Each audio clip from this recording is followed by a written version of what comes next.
we have the Sea of Marmara in back of us. Is that ship on the move? Looks like that ship just made its way out of the Bosphorus and is headed into the Sea of Marmara, possibly eventually making its way to the Mediterranean. I don't know. But it's a very lovely evening here, basically at sunset. We don't have the greatest view of the sunset. The sun is setting right over here. It's partially, our view is partially obstructed by... The light is beautiful. Yeah, I guess I'm just beating around the bush. It's very beautiful, nonetheless, here. And I guess we've got a little food being served to us. It's been and a little bit of red wine. Red for you, white for me. Cheers. Cheers to... Cheers to you.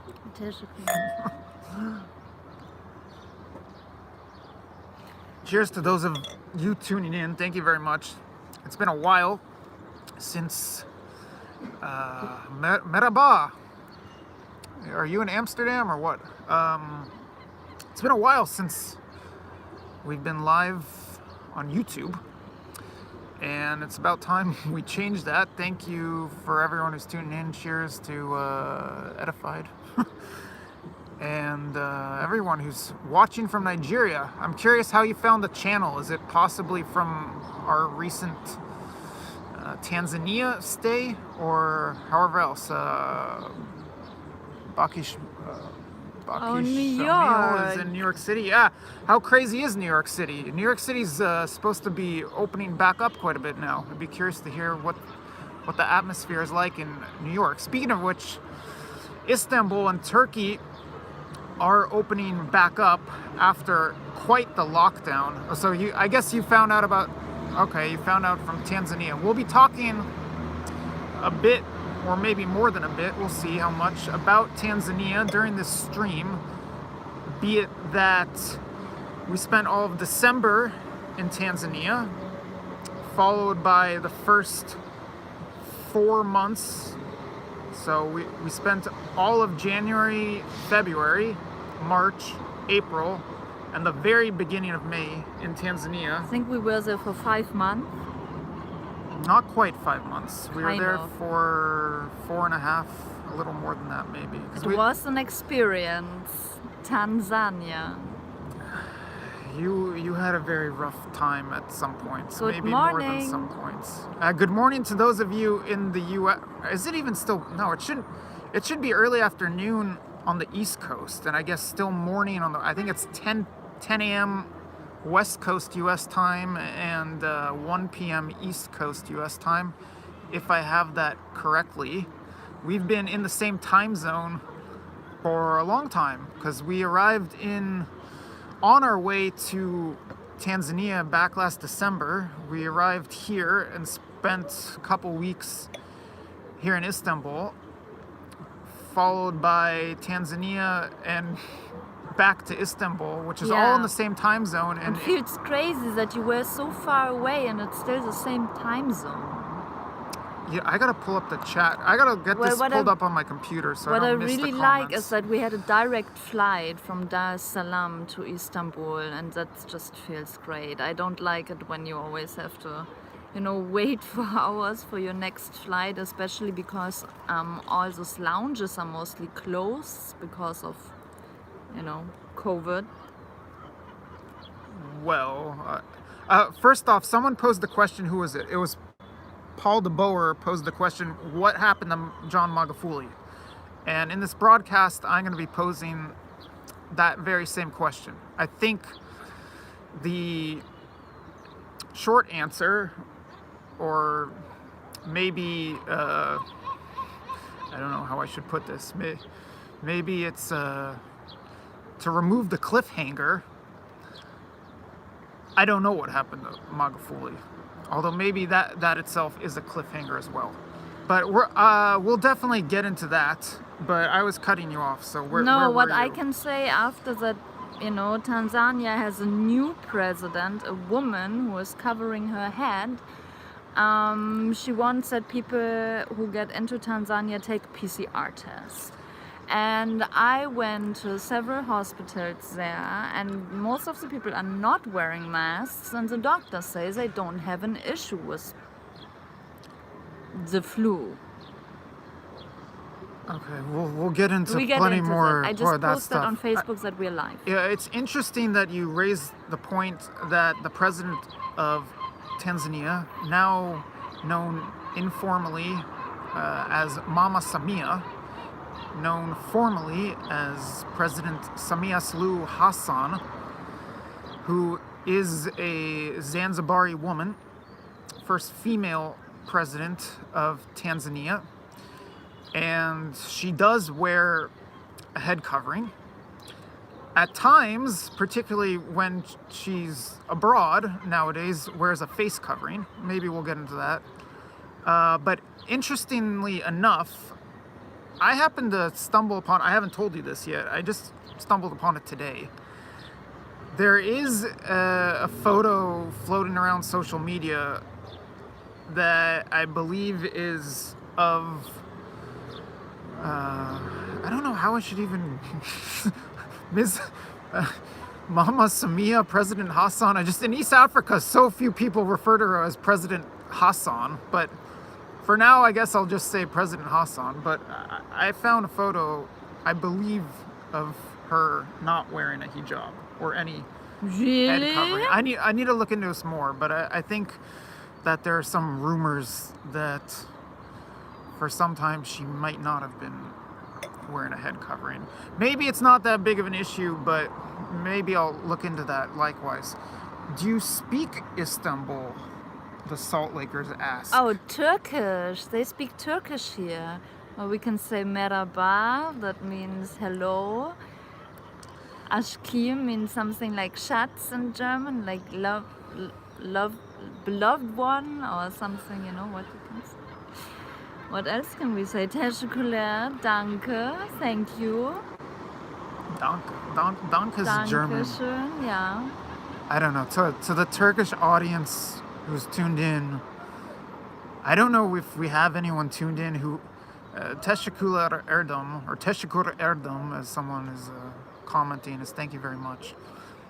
We did, or I did on this channel a couple years back, have some Turkish people tuned in regularly back during my Istanbul streams of the past, where there weren't so many people tuned in, but SoCal, all right, we've got some SoCal representation here saying hello from crazy Los Angeles. What's going on in crazy Los Angeles? And I think someone answered the question about what's going on in New York City. I'll scroll up to try to find that. I heard they are hunting down Jews in Los Angeles now.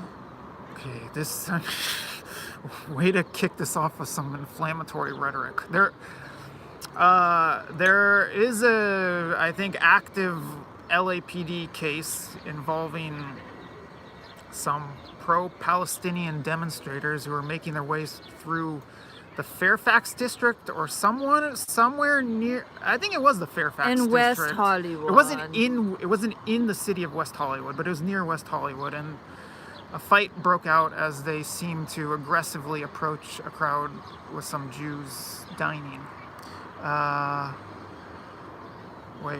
What? All right, so I'm already missing comments. Back. The NYC commenter was saying NYC is crazy and very unhinged, but I don't actually mind that. But it gets very sketchy in some areas of NYC. It was not like that prior to March 2020. As some of you may know, I know and work for that matter, Luke Radowski, a longtime resident of New York City who is no longer, I should say, a former resident of New York City, a former New Yorker. On his way out, he described how, in his opinion, and sometimes was providing visual evidence, that things have gotten much, much worse there since March 2020. But I'd be curious to see how the situation changes now that things are opening back up a bit. Do they improve for the better? Yeah, Luke is in Florida right now and should be at a particular event in Miami at the moment, I would think. There's a Bitcoin convention or something like that. And we were not sure if the Bitcoin people are still happy because it dropped. Actually, it's interesting to note that with the lira plunging. Oh, okay, that's the comment I missed. You can answer that question, as he calls it the same thing you call Oh, it. so that was like very interesting because at the airport basically nobody enforced you to wear the face diapers, and also the people on the check-in, some of them did not wear face diapers, and as I was in the airplane nobody forced me to wear it, only as I entered the plane. So that was already too much for me, but I did it, only so I could get into the plane and get out of that Tanzania shithole.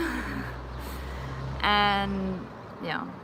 So, but inside the airplane was very different than all the other flights what I took. Like, let's say from LA to Mexico, or LA to Colombia, or LA to Turkey. Sometimes people came up to me and said, "Yeah, put your mask up," And then, what I do is like, I cover my face with a scarf so they don't see it, or I pretend to drink all the time or eat something all the time, because that obviously doesn't make sense. You're allowed to eat and you're allowed to drink, but you can't drink or eat when you have the mask on, but whatever. So it was really relaxed when you fly back from Tanzania. They didn't make this whole COVID enforcement. I'll bring up 2 quick points with regard to that. From my experience of flying during COVID, and I've flown quite a bit, it really depends on the airline, how many people are on the plane. So for instance, I had a long haul Frankfurt LA flight on your favorite airline, maybe not your favorite airline, Lufthansa, where everything looks like in a waiting room for the dentist. Your national airline, nonetheless. And, well, let's just say the Germans are pretty strict with their masks, but on that flight, there was next to no one on the flight, so you could basically do whatever you want, stretch out, not stretch out, walk around. Oh, on Lufthansa? Yeah, because it was a long-haul Frankfurt LA flight, and the Frankfurt airport was kind of scary. I had footage of it. Maybe scary is not the right word. It was a little Orwellian. We might still have that somewhere. I don't know if I As still Josh have that sent me footage. the video, it looked like in a horror movie. People were wearing what I call it, painter suits. When you paint and you have like the full plastic suit on. They were wearing that at the airport, and there were people spraying seats with disinfectant stuff, and the Germans. Well, you saw that first person in Colombia. The spraying disinfectants has become pretty common at airports. Yes. But the second point about the so-called face diapers, as you and one of the commenters was referring to them, it did come out in Dr. Fauci's emails this week that more than a year ago, very early on, in COVID life, that he himself was highly, highly skeptical of the utility of masks. So now that that's come out, I don't know what direction. I don't know what direction the U. I don't know what he was skeptical about that. Well, yeah, he was making the point in a particular email that the masks that most people would be buying at stores or just from wherever they get them, I don't know, off the street, at a store, ordered online or whatnot, that most of those masks would not really stop the spread of the virus, and they basically had no utility. So those were his. Here's something That's paraphrasing his words in a particular email. When somebody farts, and you're wearing a mask and you still smell it, that means that, those dust things still go through the mask.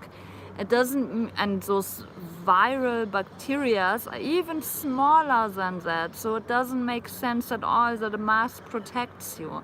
But I heard from a lot of people that they like to wear masks because then they are anonymous and they can do things and nobody can track who they are. Who did you hear that from? My old neighbors, and they would like to continue wearing masks in Los Angeles. we've been served food, but it doesn't really fit with our studio setup here. So I'm trying to move things. I can say that I do know that it's been a concern or a critique coming from law enforcement, frustration with respect to so many people having their face covered, and there have been people within law enforcement raising that point as what, as they say, something that leads to more criminal activity. Yeah, so Maybe it does. I don't know. here in Turkey, when you go to one of those small restaurants, so it's basically like this. It's not like in the US that you have those big supermarkets like Vons or Pavilions or Ralph's or whatever. You have a lot of little mom and pop shops. So there's one little boutique store where they serve or where they sell only meat. One where they only sell cheese. One where you can only get cleaning supplies, things like that. And they don't ask you if you wear masks there. They basically also don't wear masks there, or they have it under their chin. But one day we came up and get a coffee from a friend of mine. We came up to get a coffee from McDonald's, and then they want to have a HES code from us. That's something what the government tracks, and to wear a mask, and they were not willing to serve it outside, like takeaway style, and so we avoided McDonald's. All right, let's get into Turkey COVID response a little bit, because Yes. I saw one question about that, and you brought it up. Things have changed significant. Oh, there's that question again. Why don't we just address it first and foremost? Will Turkey require COVID-19 vax smartphone verification before boarding the plane? Well, Yes. hold on. Sorry. Okay, the question is, will it require COVID vaccine No, not the verification? vaccine. No. Not the vaccine thing. The HES code is not a vaccine passport.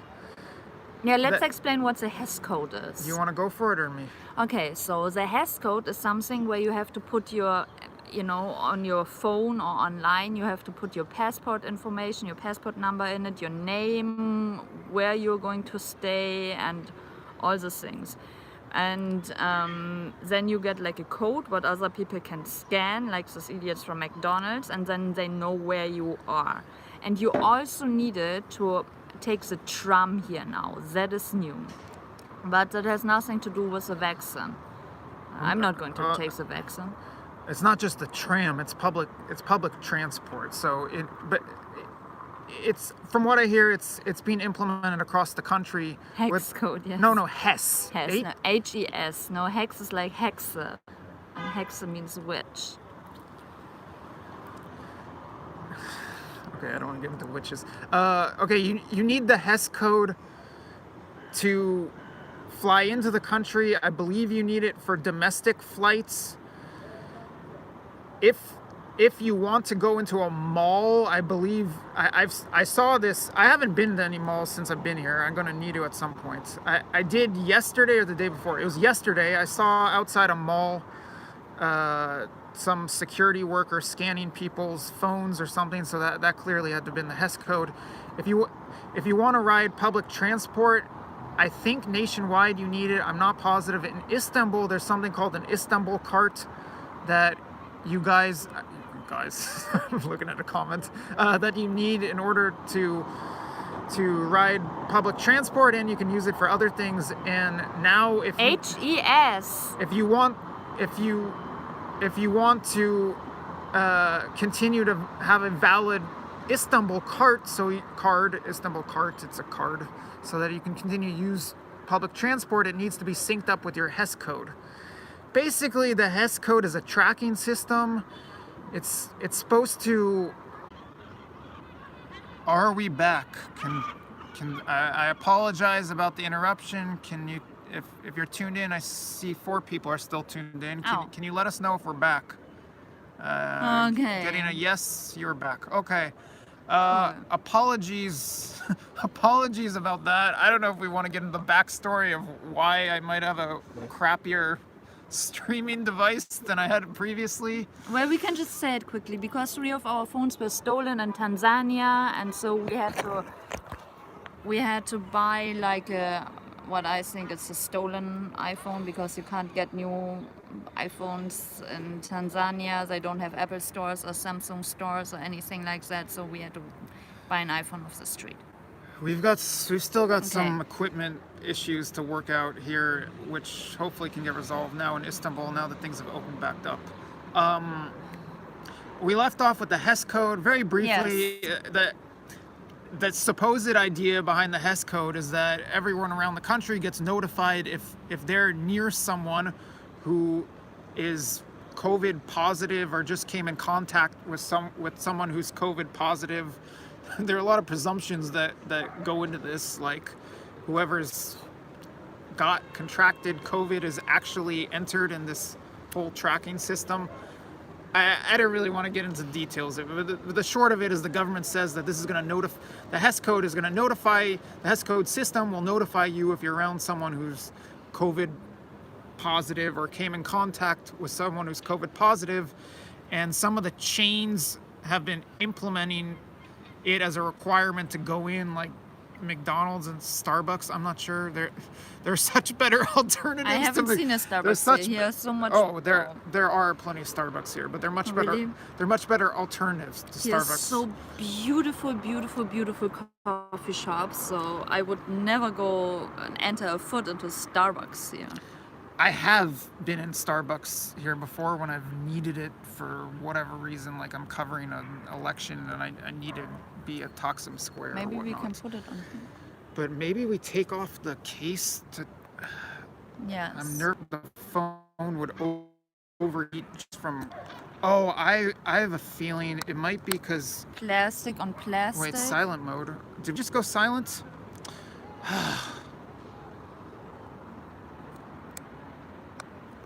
Can you see us? Can you hear us? Or are we? Okay, It's it says we're back. back. Let's shut this off. Or maybe. Okay, all right. Sorry about that. Can we mount it or no? Let's try. Sorry about the technical difficulties. We should be better now. All right, everyone's saying all is good. It just looks Yeah, and you've got a beautiful nice here. view in the background. I just want to show you once for 1 second how beautiful it is here. You can flip it around if you want. So we are basically sitting like in Paris above the roofs. Well, on the roof. If you want to flip it around, you just hit this button, and then you can show. Oh. You want to show Sultanahmet the mosque? Yeah, I can show you the mosque for 1 second. It used to be a church, I heard. No, not that one. Oh, not that one? That's a mosque. Okay, that's a mosque. Looks like this. There's no COVID, it's a hoax. Yeah, of course I know COVID is a hoax. And people on the street also know that. They know it already since December or even earlier. Okay. That's your position, although you haven't hashed it out at all, and I don't. Where did the chat go? You're speaking for you. You're not speaking for me. But I think the Fauci email releases shed a lot of light on a lot of things. Look, and we are also joined by a little seagull.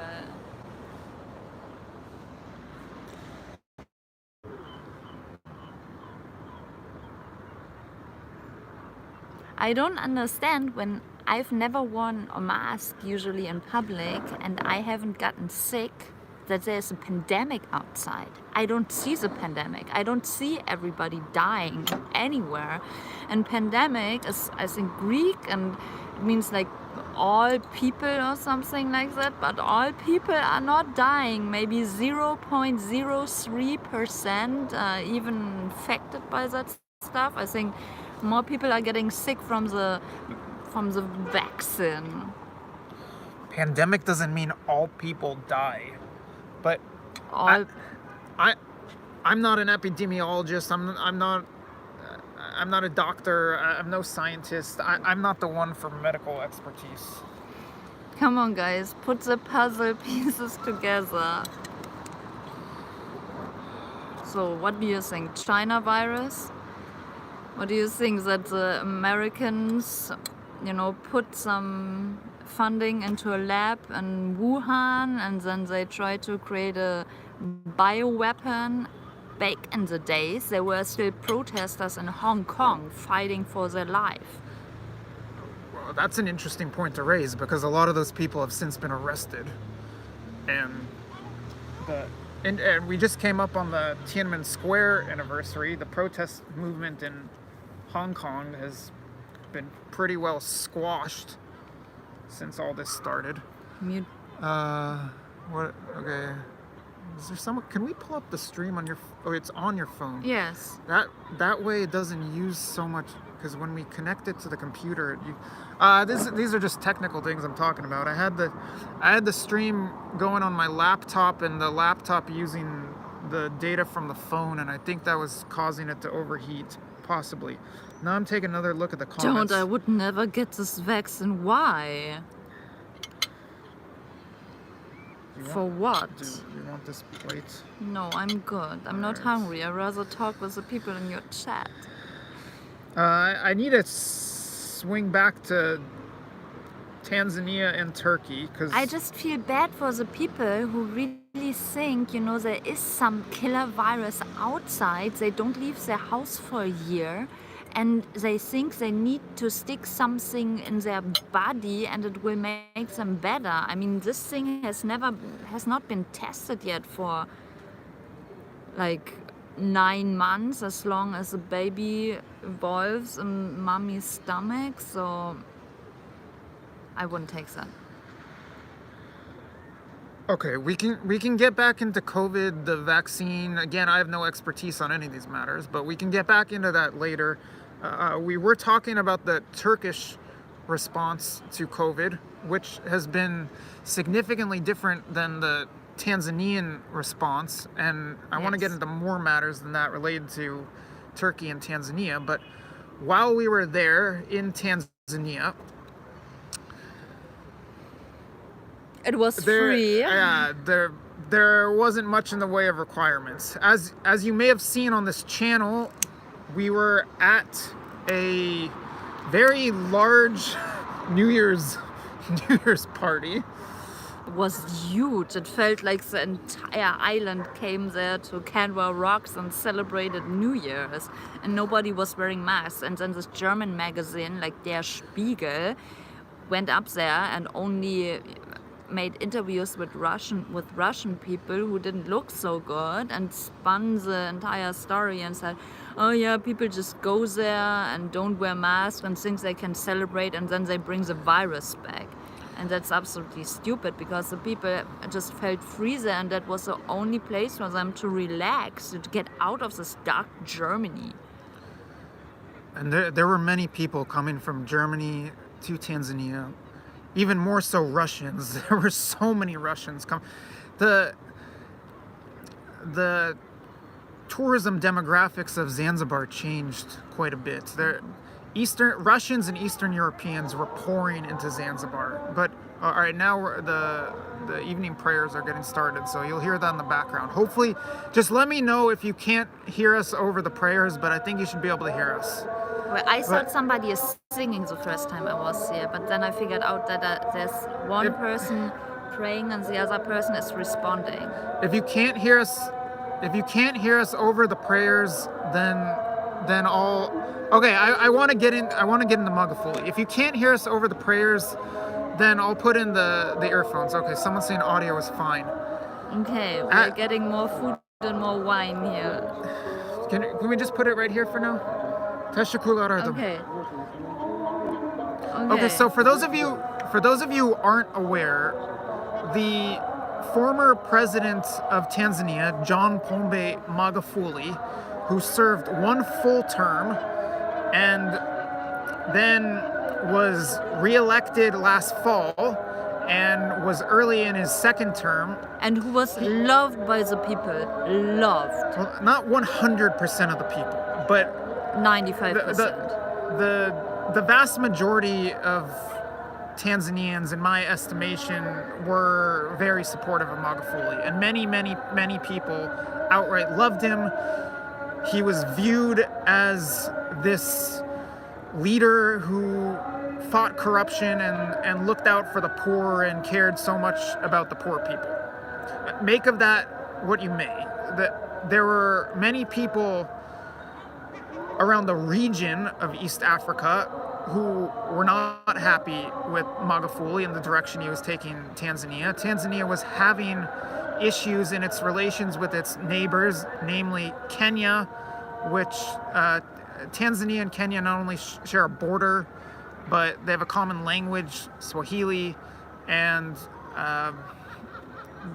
there are a whole lot of connections. The two countries, one would think, would be very close, but they had strained relations during the Magufuli era.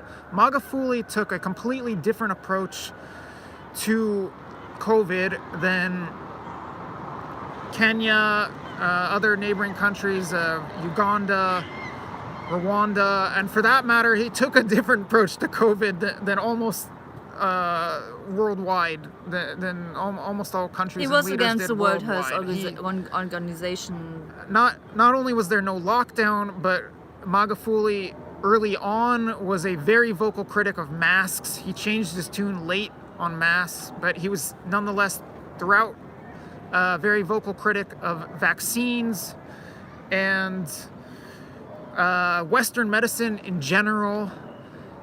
And He was a good man. And then at the end of February and into early March, he disappeared. Magufuli disappeared from public view some point in late February. I forget exactly when. And We were there. And for a couple weeks, there was a big mystery as to his whereabouts. And different reports started emerging. There was an opposition leader in exile, Tundu Lissu, who was actually shot 17 times several years back, and he was the one who ran against Magufuli and lost in the election last year. From exile, I think in Belgium, I believe he was in Belgium, Tundu Lissu was gradually putting out information saying that he had inside sources saying that Magufuli came down with COVID, and then Exactly, he was, yeah. So they tested the fruit, hold on a second. the papaya, we and the can get goat. back to Okay. that. Hold on a second.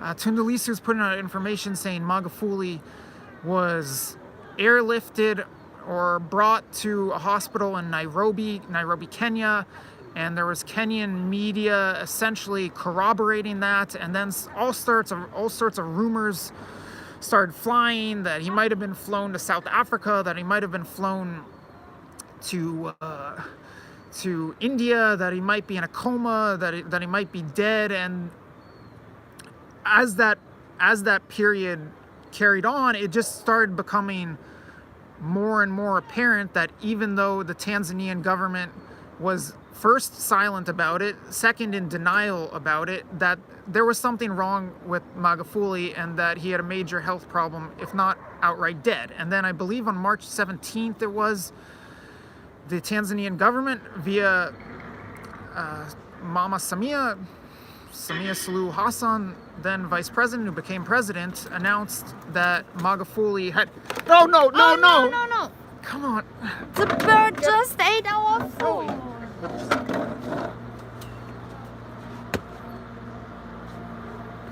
Sorry, the bird just ate our food. You're no guardian. You move into that seat. Okay. I could see that coming from a mile away. Yeah, we just got maxed out by a bird. You are no guardian of our dinner.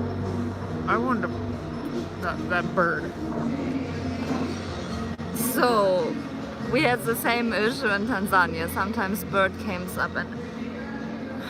Let me get that bird should have gone maxed out. The bird ate like an entire kebab. And then got away without me kicking its something off. How can the bird even get the entire thing? Anyway, so we were talking about Let me finish this up, Magafuli. please. Let me finish this up, please. Okay, so Hassan announced Magafuli's death, and she announced that he died of a heart condition. She said the Tanzanian government says that Magafuli had a chronic heart condition, and that was the cause of his death, and they didn't elaborate it so much. At that point, the international media ran with the story that Magafuli died, with many major media outlets, particularly in the West, speculating that he might have died of COVID, as Tundulisu had been claiming. So Tundulisu, What was not confirmed? Tundulisu, none of this is confirmed. That Tundulisu was claiming that Magafuli, while Magafuli was missing, Tundulisu was claiming that Magafuli had contracted COVID and that he was very ill, flown to Kenya, which there was some corroboration in the Kenyan media that basically pointed to Magafuli being in this hospital in Nairobi. But it was later announced that Magafuli died in Dar es Salaam of this heart condition. That's what the Tanzanian government He put. was an old man. No, he was 61 or 62, I forget. He was not old.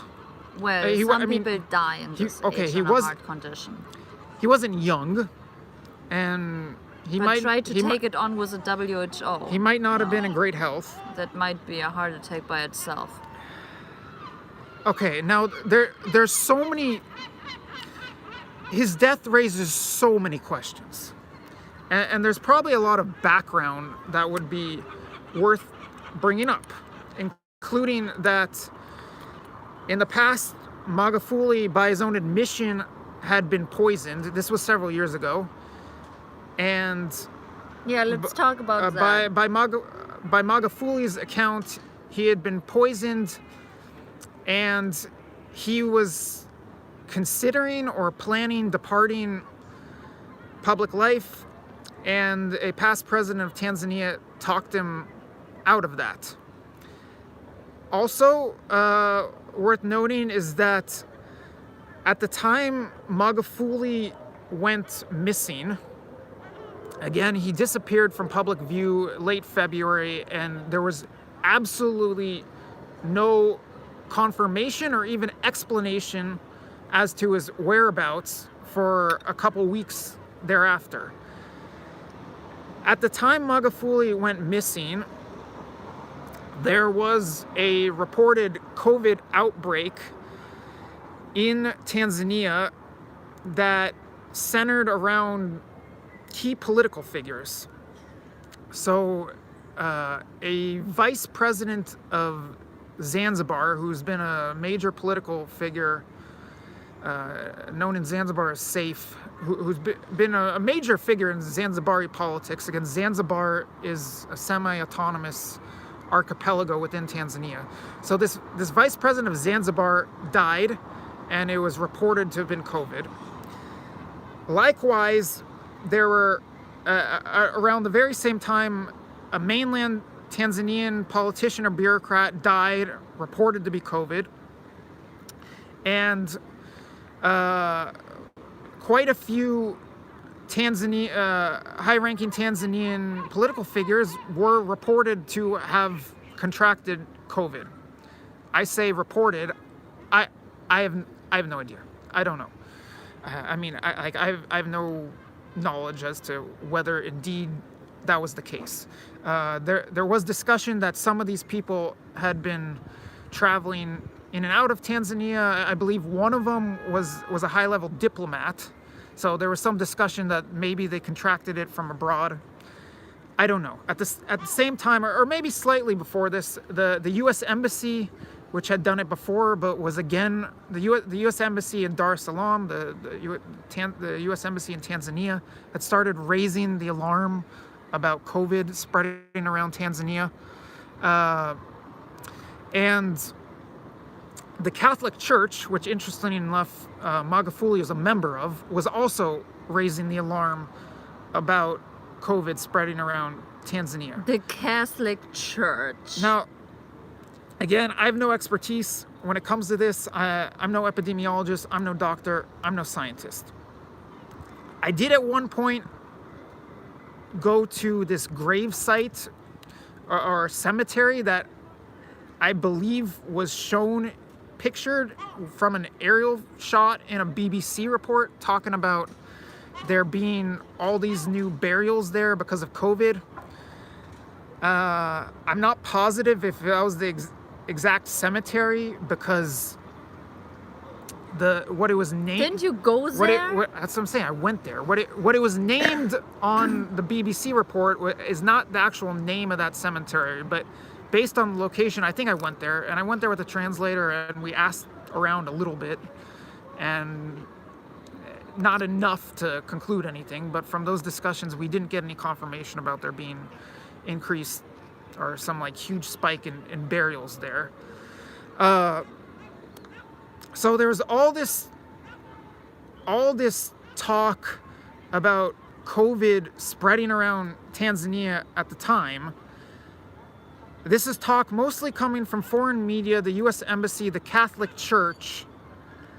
The Tanzanian government was downplaying it, but at that point starting to acknowledge it for whatever it's worth. So Magufuli, late in his life, very, very, very late in his life, started changing his tune a bit on COVID, saying, for instance,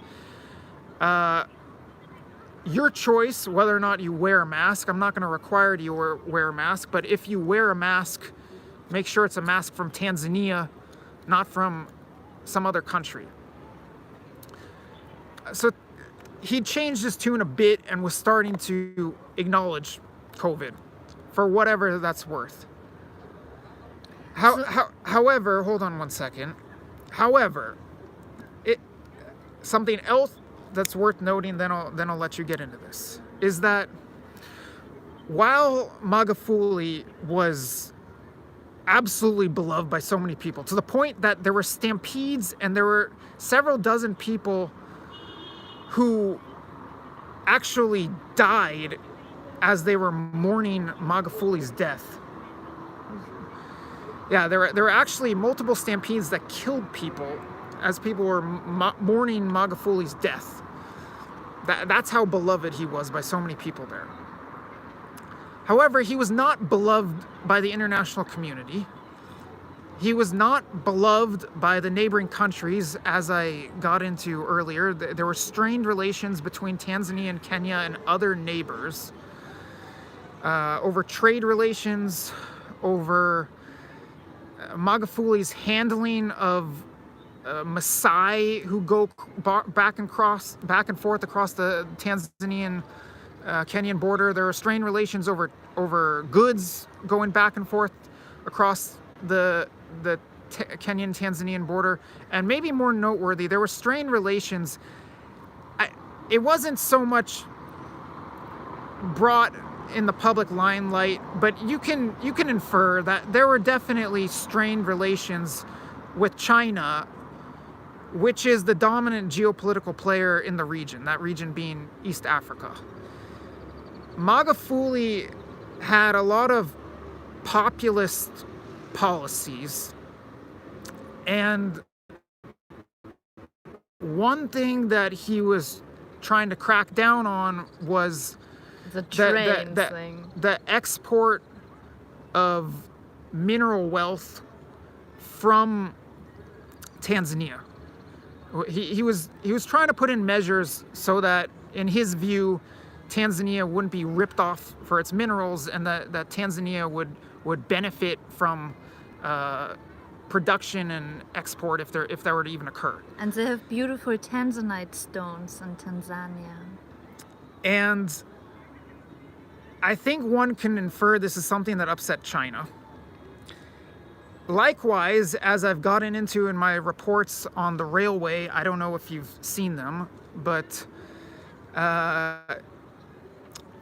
China had been in the running to essentially finance and build the majority of the standard gauge railway, the SGR, that is under construction. It's a fancy train. Not fancy, it's Oh, just well. like modern or semi-modern. That's under For Africa, it's fancy. under construction in Tanzania, as they had done in Kenya. And Magufuli went a different route on that, albeit the Chinese do have a contract for part of the project. I explained the route that Tanzania went in my reports, which are on my channel, very recent SGR reports from Tanzania. Let's just say Tanzania took a more diversified approach, including awarding the first major contract on the SGR project to a firm that is headquartered right across the water over there. That is Yapı Merkezi, which is a Turkish contractor, a Turkish construction and engineering company. They've gotten the largest contract so far on building the Tanzania railway. The Turkish know about architecture. I think one can infer that there were strained, that to some extent there were strained relations between Tanzania and China, or at the very least, I don't think China liked the direction Magufuli was taking the country, especially in comparison to what's happening in Kenya and other African countries. Meanwhile, Magufuli pissed off, I think it would be correct to say pissed off, a lot of the world elites and geopolitical establishment. He didn't want that China gets its nose into their railway system. No, I wouldn't say that. I mean, China's been awarded a contract to build part of the railway, and China might end up, but not all of it. That's key. What I was going at is, I think it's fair to say that Magufuli pissed off many world elites and powerful organizations over his response to COVID, or as they refer to it, his denial of COVID. And I don't think the US government was any fan denial of Magufuli. PCR tests, denial of masks, denial of the vaccines. There were powerful people and institutions around the world who, for various reasons, had an axe to grind with Magufuli and the direction he was taking Tanzania. Simultaneously, I think there were also some interest, or possibly powerful individuals, or both, within Tanzania, and it's my hunch, as this has been raised by some whistleblower or apparent whistleblower, or just allegations coming from within Tanzania over the past several months, if not before, that I think there were some players within the ruling party, that is Chama Cha Mapinduzi, CCM, the Party of the Revolution, which is the party in Tanzania. Tanzania has opposition, but in practicality, it's a one-party state. And there have been allegations raised that there were people, powerful people or interests or both, within the ruling party that didn't like Magufuli. Perhaps because of his crackdown on what he viewed as certain corrupt business interests in the country. Perhaps for other reasons. Maybe we compare it to that in California, a train system has never been built. You can't take a train from Los Angeles to San Francisco. They tried to do it, never happened. We can get into that later. That does raise a lot of questions. Having traveled where I've been, having ridden some of the trains I've been around the world, why California can't even build anything. Okay, but that's another point. So, the backdrop to Magufuli's death, to sum this up, is that you had some people saying that it came at the time of a COVID outbreak that had, for whatever reason, really wreaked havoc on certain high-level political, high-level politicians and bureaucrats in Tanzania. You have the Tanzanian government, and I should say, to elaborate on that, you had Tundu Lissu putting out the allegations that Magufuli was dying of COVID and then died of COVID, and then a lot of people in Kenya maybe not trying, but in a sense corroborating that. And from the people, I haven't been in Kenya recently, but from the people I've spoken with in Kenya, it sounds like a lot of people there believe he died of COVID. And then you have the international media, major Western mainstream media, not digging so deep into it, but kind of echoing it with their theories or sentiments that Magufuli might have died of COVID. Then you have the Tanzanian government saying, with basically no proof, that he died of a heart condition. Then you have, and have had, like Annabelle, for instance, as we discussed in a prior video, people were saying for months before Magufuli died that he's going to be taken out, that he's going to be assassinated because his stance on COVID. Because he lets people fly into the country, what is absolutely beautiful. Tanzania is a stunning country. You can do so much beautiful things there, from safaris, from seeing the most beautiful beaches you can even imagine. And you didn't need a PCR test. It's not like France, Germany, America, Colombia even backed down from that. And so I think they got rid of him. And at the same time, there are a lot of people who are very suspicious of his death, or who outright believe that someone or some people or entities got rid of him. However, I wouldn't classify that whole group of people as saying that he was assassinated because of his COVID stance. As I've been trying to explain, there are a lot of people who have hunches I will be back in 2 minutes. that he was assassinated, and that could have been for a variety of reasons. Because he pissed off a lot of people in a lot of powerful places. So as I said at the very beginning of this broadcast, or around the very beginning of the broadcast, the short answer is I don't know how and why Magufuli died. I don't know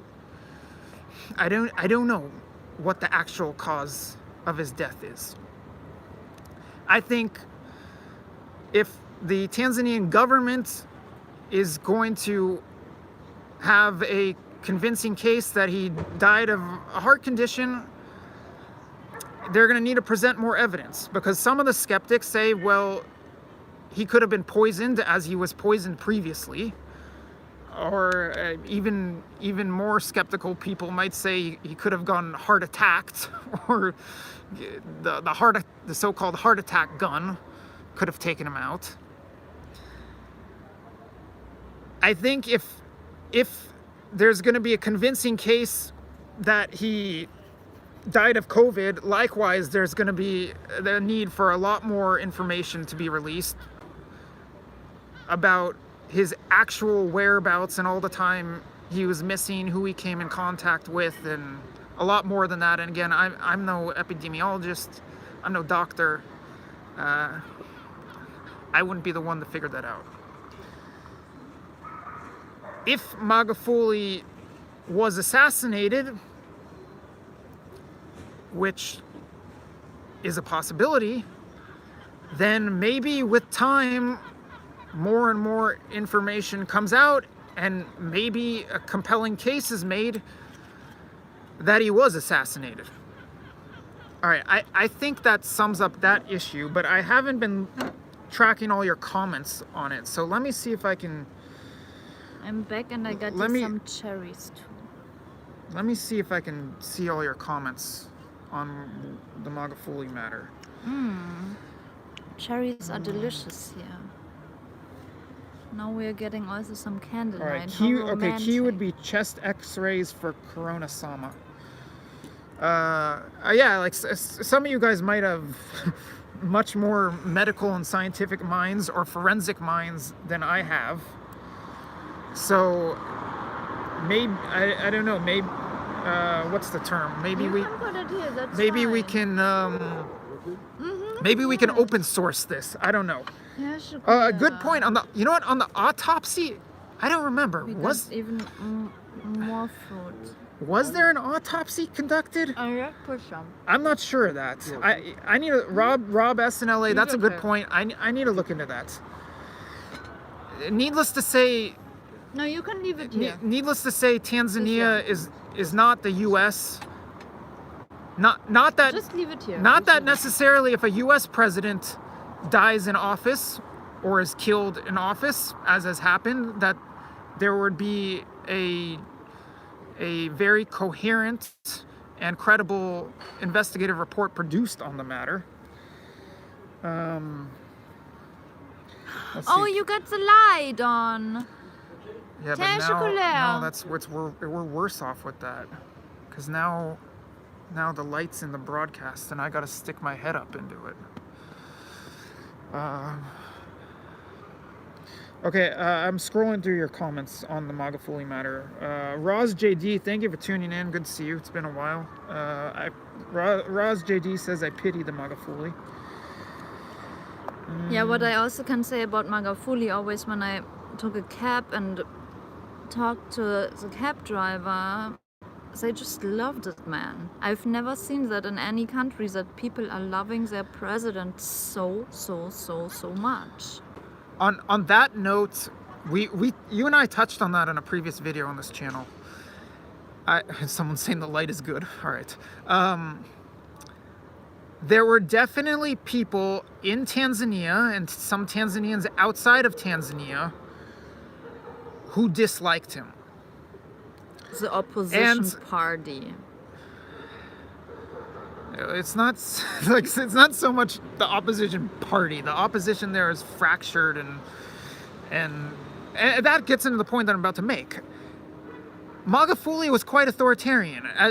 As a journalist, I did not like the state of press freedom or lack thereof there.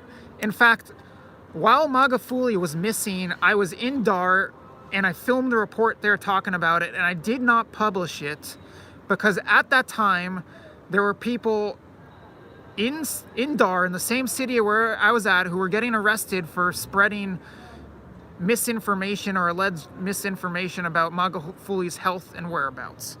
And there was a crackdown on the press while Magafuli was president, and Mama Samia, it appears, has been reversing that early on in her presidency. It also used to be like this, that when you are a doctor, you're not allowed to advertise COVID, in front of your storefront or something. But I do, maybe we get into that a little more in a bit, but I do want to corroborate what you're saying. If you walk around Tanzania, most likely, and you ask people, most likely the people who dislike Magafuli were few and far between. You could easily walk around Dar es Salaam or just name that place in Tanzania and ask 100 people, and 100 people are going to say that they liked or absolutely loved Magafuli. And one might argue that's because of the authoritarian climate of the country, but I would push back on that by saying what I saw and the conversations I had, there were just so many people who loved the man.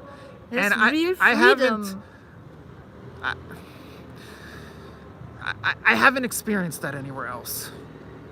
In some cases, you have dictators with super high approval ratings, but that speaks more to the dictatorship that's in effect than them actually being beloved by the population. I think in general, Magafuli was beloved by the population.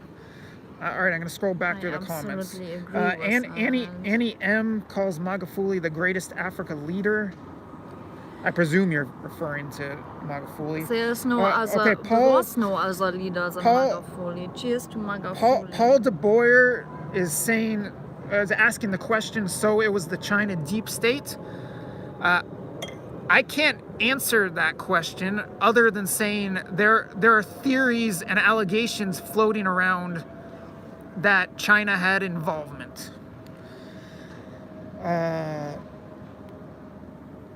Who deleted the train comment? Google, ain't no moderators here. Roz JD, there are no moderators here. So if your comment got deleted, it wasn't me, it wasn't Annabelle, and we have no moderators. We don't have moderators because I'm absolutely against moderators, because moderators are kind of like a dictatorship in my opinion. Roz JD is also saying the audio desynced for a minute there. This must be what happened in the LA attack on September 17th.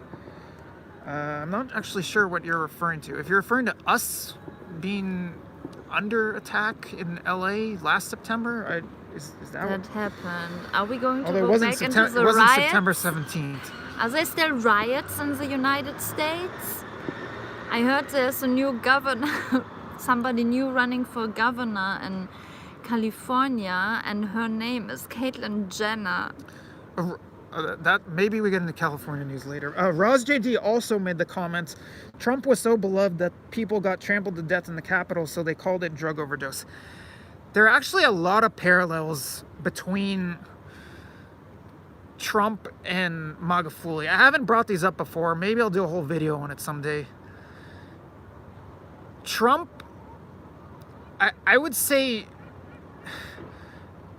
Trump's adherence to the America First ideology was not nearly as strong as Magufuli's adherence to the Tanzania First ideology, if such a thing even exists. I don't know if anyone's ever used the term Tanzania First, but if Tanzania First were an ideology, then Magufuli adhered to it just about 100%, to the point where he almost never left the country while president.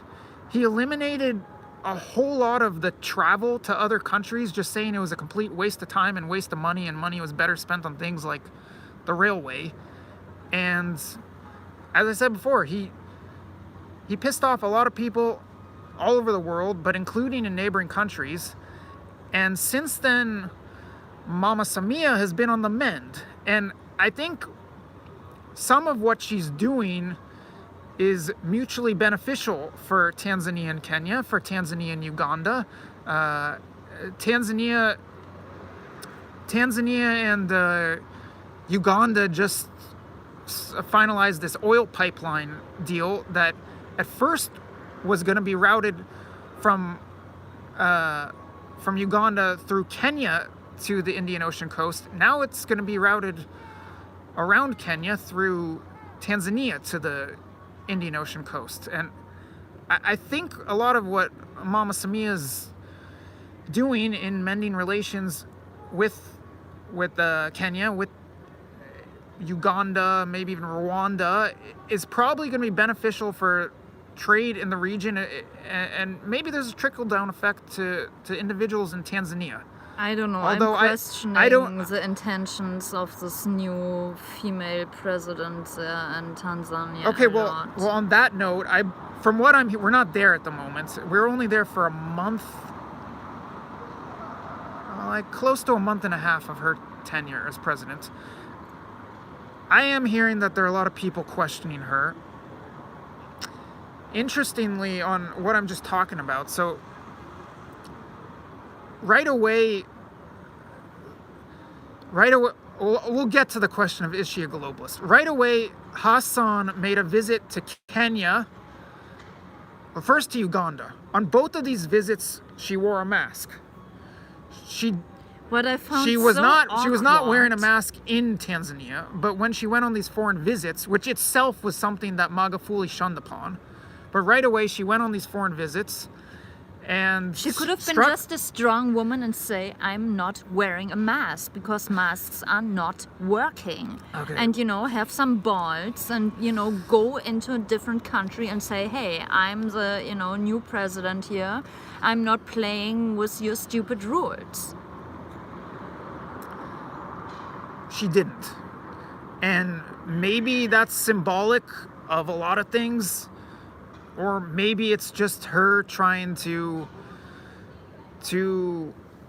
at least on the surface make a gesture of supposed kindness to the neighboring countries so that she can nail this oil pipeline deal and restart trade with Kenya or Well, she could also just, ratchet it up. Promote building earthships all over the country, houses where you don't have to be dependent on electricity or water supply or anything like that.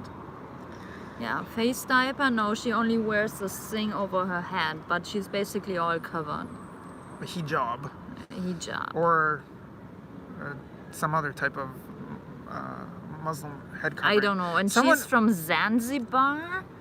Like, this is one of the poorest islands. When you see the children there, especially the girls, they are not allowed to say anything. Okay, you raise an interesting point, which ties into something that both we're talking about, the audience is kind of hinting at. Tanzania, she's the 6th president. So until now, Tanzania had 5, before Hassan, who was not elected president, she was elected vice president. Until Hassan, Tanzania had 5 presidents. They were all men. Tanzania is not a very woke society. They're against gay people. So let's just say it straight up. They don't like gay people. Not 100% of people there, but 99%. gays aren't too popular in Tanzania. It's not a woke society. It's not a feminist society. It's not a place where being a woman or Muslim woman, yes, that's where you, Aphrodite, that's what we're getting to. Okay.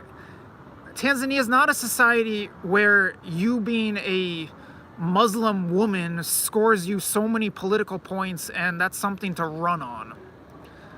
That's not how Tanzania is.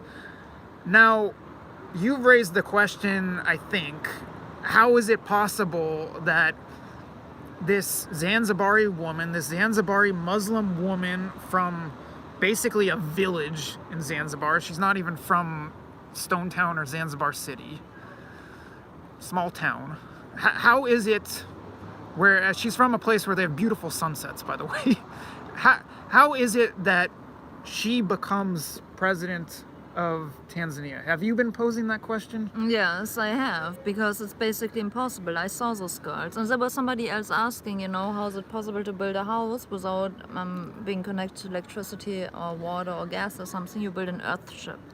Okay, maybe So- that's for another day. But Yeah, so but- someone's raising the question: is she a puppet? It's really, really weird to me. I mean, I was walking there every day with my dog and I saw the children. And, the children want to have everything from me what I have. And I gave them basically everything what I took with me there.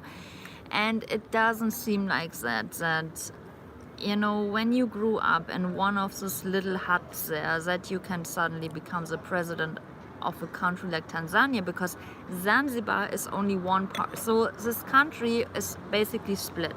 There's Zanzibar, that's the island, and then there's Tanzania, that's the mainland. And on the mainland, it's not as Muslim or deeply religious that women are not allowed to do anything. Well, there are a lot of religious Muslims on the mainland, but not like in Zanzibar. Zanzibar is 99% Muslim. Historically, it's got a different culture than the mainland. And when I saw one of those little girls, I mean, those kids would never become president. Ever. So, they don't even have a computer. They have to steal from the white people to get a computer. Mama Samia rose up the ranks gradually. She studied abroad. I forget where. We need to pull this up. She which was another thing that's a big contrast to Magufuli. So Magufuli really played up that his whole education, by the way, Magafuli's got a scientific background, chemistry, or had, he's not alive anymore. Samia was different. She studied abroad. She gradually rose up the ranks. She studied in the UK or something, I think, right? but we need to pull that up to double check. We have to double check that, but she did not study in Tanzania. No, she did, but she has multiple degrees. She has maybe been brainwashed. Let's one thing at a time. Okay, so she rose up the ranks gradually. She became a parliamentarian. She was representing her district in Zanzibar, and then at some point got tapped to enter a ministerial role, and she gradually rose up the ranks within Chama Cha Mapinduzi, the party, to which point in 2015, when Magufuli was running for president the first time, she was selected as his running mate. Now, one might say that Magufuli chose Samia as his running mate because he, I don't know, wanted to have a more diversified look. Maybe. Others might say that could have been the reasoning for the party choosing her. It's worth remembering that while the presidents in Tanzania may change, the party stays the same. And maybe some of you view that akin to... Because it's a dictatorship. To some extent, it's a political dictatorship. To some extent. One-party system, basically. There's opposition, but they're handicapped and they're fractured. Now, one may state that the party, CCM, in Tanzania is akin to what you may view as oligarchs or elites in other countries. I might draw the parallel, for instance, this might be going too far, but in the 1990s in Russia, Yeltsin was president, but by all accounts, he wasn't really the one making the decisions. He was controlled by the oligarchs. Now, I think there are some people alleging now that Mama Samia was ushered up the ranks by powerful and wealthy people within Tanzania or within the ruling party, or both. I can't verify that, but I think those allegations are floating around right now. Also, right after Magufuli died, when you want to go to an embassy there and extend your visa, you had to put a mask on. Before, it wasn't like that. No, that was actually before. Okay, embassy. That's the incorrect terminology here. Oh. Not embassy. You're talking about Tanzanian immigration office. Tanzanian government. Office, yeah, as I was saying before, right before Magafuli's death, his tone changed. He started saying, rather than don't wear a mask, well, you choose whether or not to wear a mask, and if you're going to wear a mask, make sure it's from Tanzania. Excuse me. Do you think Kenya. They threatened him or killed him? Maybe. Are you posing that to me or the audience? Because I'm questioning that. I think it was better before. I think that women shouldn't be in power. Women are sometimes very emotional. Do you know that from experience? Yes. She hasn't come across as very emotional in public. I don't know about in private. As I mentioned before, I think it's a positive step that she's been taking steps to restore press freedom or freedoms in the country. I think the oil pipeline deal with Uganda is a very positive step economically.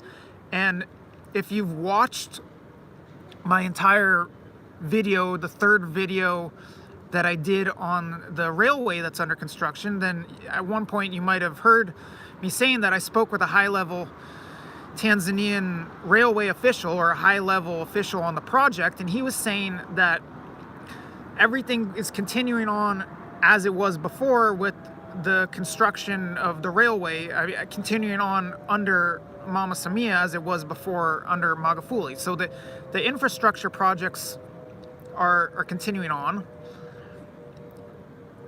But I think there are also a lot of people in the country who are very skeptical of her, and Well, right now and I would probably rather just go to aren't too fond of Colombia her. instead of to Tanzania, because in Tanzania they are having this mask and or this PCR enforcement. PCR enforcement No, it's when not you want to PCR. enter. It's a PCR requirement to PCR enter requirement. the country. Who the fucking freak would take a PCR test? Who? I don't know. I've taken one. Yeah, Okay, let's. Well, I don't know. when you I don't want to know. take a PCR I don't- test, you can get around that shit. I don't know how you got here if you didn't take one. Yeah, well, you can get around it. Because they're very smart doctors, who might, give you a PCR test and just make it wander around your nose. And then that's a PCR test. Nobody in this hospitals is wearing masks. You want to talk about what? I bought so many of those so-called COVID cures. I don't know whatever. I was planning on doing a report on that. I don't know what we ever did with all of them. Those bottles of. You want to tell people about that? Hand sanitizer? No, not hand sanitizers. The drinks. Oh, the COVID drink. I So, bought so many of those. so in Tanzania and Dar es Salaam, when you go into a hospital to get your COVID test, first of all, nobody is wearing masks. And then outside there's like a little stand or hut or something, and it says a coconut doctor.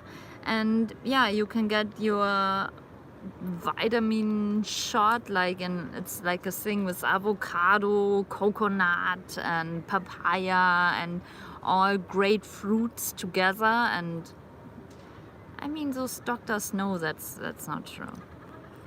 They're not so easily to be brainwashed like the people in, I don't know, I can just compare it to Germany or California.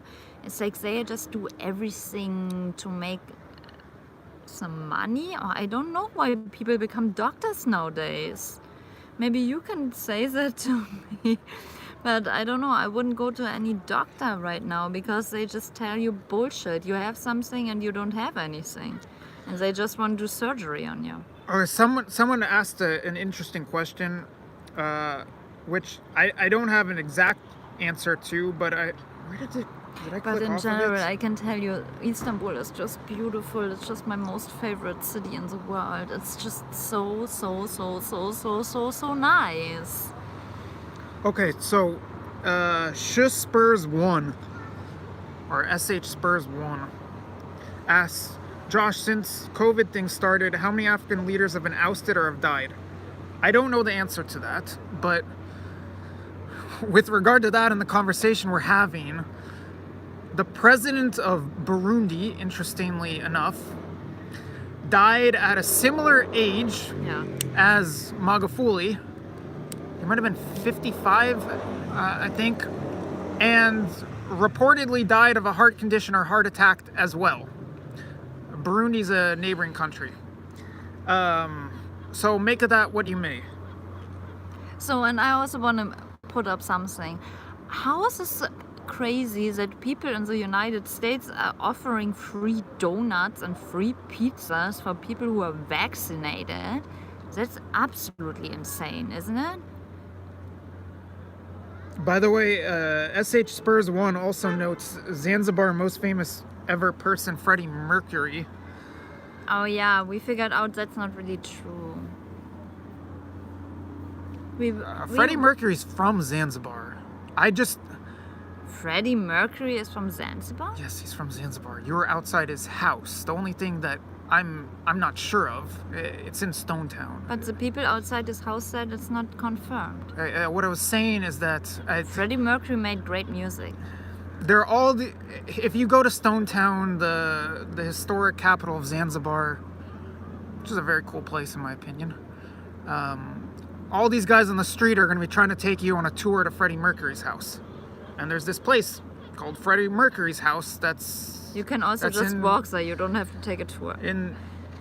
I don't think you can get in though. Without Yeah, but the people outside Any- told us it's not no, Freddie it's not the Mercury's people. house. It's not the people Whatever. outside. I have spoken with some elderly people in the past in Stonetown who had to have been alive way back when, and they said that was not Freddie Mercury's house. But I don't have confirmation either way, other than Freddie Mercury was originally from Zanzibar, and maybe the conditions under which he left Zanzibar is something that I should get into in a future video or report. With donuts, yeah, obviously with donuts, and I think it's a horrible thing because it's like, wasn't it in the past that you told your children that don't get into anybody's car when they offer you some sweets or something? And now they try to get children with sweets to get a vaccine, and that thing hasn't even been tested for 9 months. A while back, people are still so stupid. Kyer says greetings from Turkey. Hope you're enjoying. Oh God, I love Turkey. Oh God, I don't know even how to explain it. It's this architecture, this rich old history here, what you can feel, You see even walls, big walls from the Ottoman Empire bombed when you drive a little bit farther, and it just shows you something what I've never experienced, and not even in Germany, not in California, Miami anyway not, but oh God, I just love Turkey. It's so beautiful, beautiful, beautiful, beautiful. It's nice to be back. I've been here many times, and I've talked at length in previous videos and streams about Istanbul and Turkey. Next question. Okay, Nerdigans Inc. says, Josh Friedman, do you know which countries the CCP, Chinese Communist Party, are involved in the mineral trade or mining, legal or not? Quite a few, I believe, and there's been a lot of controversy in Africa surrounding that, especially I think in Australia. They're getting a lot of minerals from Australia, and I read a book. How's this book called again? I don't know what you're talking about. Anyway, so I read a book, and they say that the Chinese are taking a lot of minerals from Australia, so in the next war the Chinese would be able to take over Australia because they took all their minerals. But in Tanzania they are standing strong, and they have beautiful tanzanite stones, and for everybody who ever wants to take a step to go to Tanzania, I can just recommend you those tanzanite stones. They're just beautiful. Hope that doesn't make us a target beyond what we already are. Someone was saying, what was it? I was addressing, I think it was in Ghana, I'm not sure, but it's probably been in multiple countries where there's been huge controversy over China's involvement in the mining sector and people trying to kick China out. I can look into that more, but that's a major issue across Africa, not just in Tanzania. And another thing what I can say about Turkey is they can do sewing work so nicely. They are so handcrafted. I mean, this is a city of architecture and detail and design, and I mean, they can needle you pillows or sew you pillows. They are the most beautiful pillows what you have ever had in your entire life. Since we're on Istanbul and Turkey, or you were saying Turkey, on Turkey now, I did want to get into a bit the economic and geo-economic situation here. So I mentioned previously, or I mentioned before, I've definitely mentioned previously that the lira has been free falling. I don't even know what it's at the moment. Unfortunately, we can't offer you a riot here because here are no riots. Well, there were large protests in this city 8 years ago that began on May 28th, started over the government plan to develop Gezi Park, And coincidentally, Erdogan just inaugurated the new Taksim I just Mosque got more fruits here. on May 28th. Just Oops. That was not smart.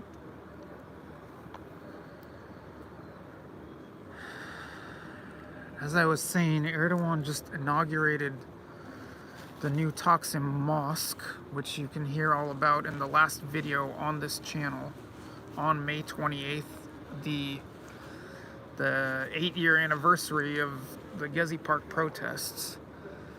Since then, it's been much harder to protest in Turkey. But I want to touch on the economic and geoeconomic situation here. So I was saying that the lira for years has been free fall, and it just hit another record low this week. I'm not positive what it's at today. I haven't checked today, but it had fallen to below 8.7 to the dollar this week. And that comes at a time where the dollar itself is quite weak, and the lira's plunged well below 10 to the euro. So if you're interested in buying something Turkey, do it now. That might be a worthwhile piece of advice. A lot of Turks are hurting, really hurting financially. You've got the currency weakening and weakening and weakening, and at the same time, a pretty harsh lockdown imposed on and off for several months, with the harshest lockdown 7 months or something? No, I said several months, but yeah, basically 7 months. With the strictest lockdown being imposed last month for the second half of Ramadan and the Eid holiday. And because of that, a lot of people here, because of multiple factors, but two of which I just noted, a lot of people here have been really hurting financially. And you can see it just walking around Istanbul, where you've got lots and lots of vacancies, especially in commercial real estate, but some Bitcoin, Freudian slip as I saw your comment. A lot of people getting into Bitcoin and cryptocurrencies here because of what I've been mentioning.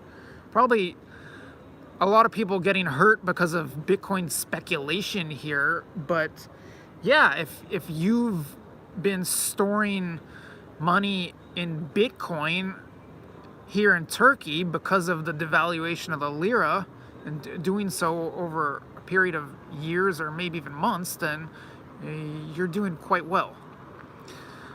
But on the one hand, you've got the domestic economic situation really weakening. But on the other hand, Turkey's influence geopolitically and geoeconomically is arguably really on the rise. And maybe a couple anecdotes, although there could be all kinds of things you bring up, like the potential construction of this Istanbul Canal project,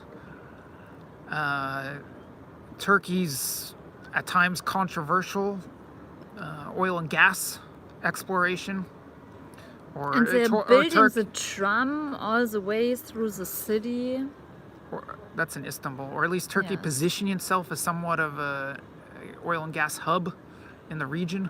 But a couple anecdotes I would bring, or one, what I bring up, what I already did, which is the work of Yapi Merkezi, which actually I believe Yapi Merkezi constructed most, if not all, of the Istanbul metro system, which is really quite impressive metro system. And also the system from Dar es Salaam to Kenya. Well, that's what I'm talking about, the anecdote, not to Kenya. That's a different railway, which the Chinese got the main contract for. But the Istanbul metro system is very impressive. It includes a tram, it includes the underground, the subway. It includes funicular, it includes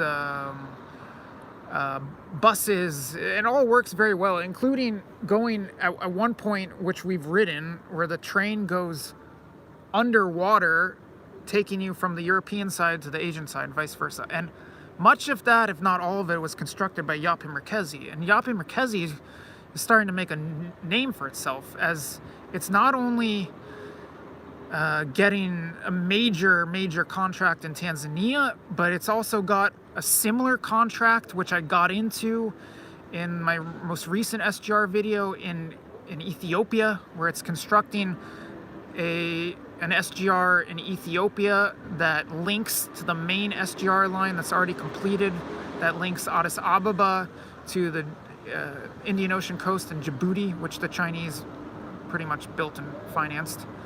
And Yape Merkezi's done major work in North Africa. Also, speaking of North Africa, the other anecdote that I was going to get into are the Turkish drones, which were in the news. Well, I want to say one thing. It's unbelievable that the Skill Gates bought all of this farmland in the US. Who let that happen?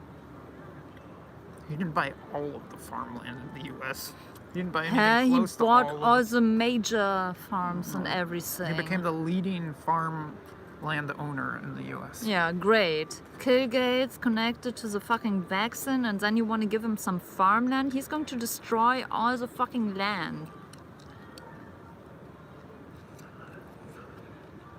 As I was saying, Turkish drones are making an impact all over the place. So what was in the news this past week was that for the first time ever, I shouldn't even smirk, first time ever, a drone operating autonomously or based on AI or some robot killed a human being without any direction to do so from a human.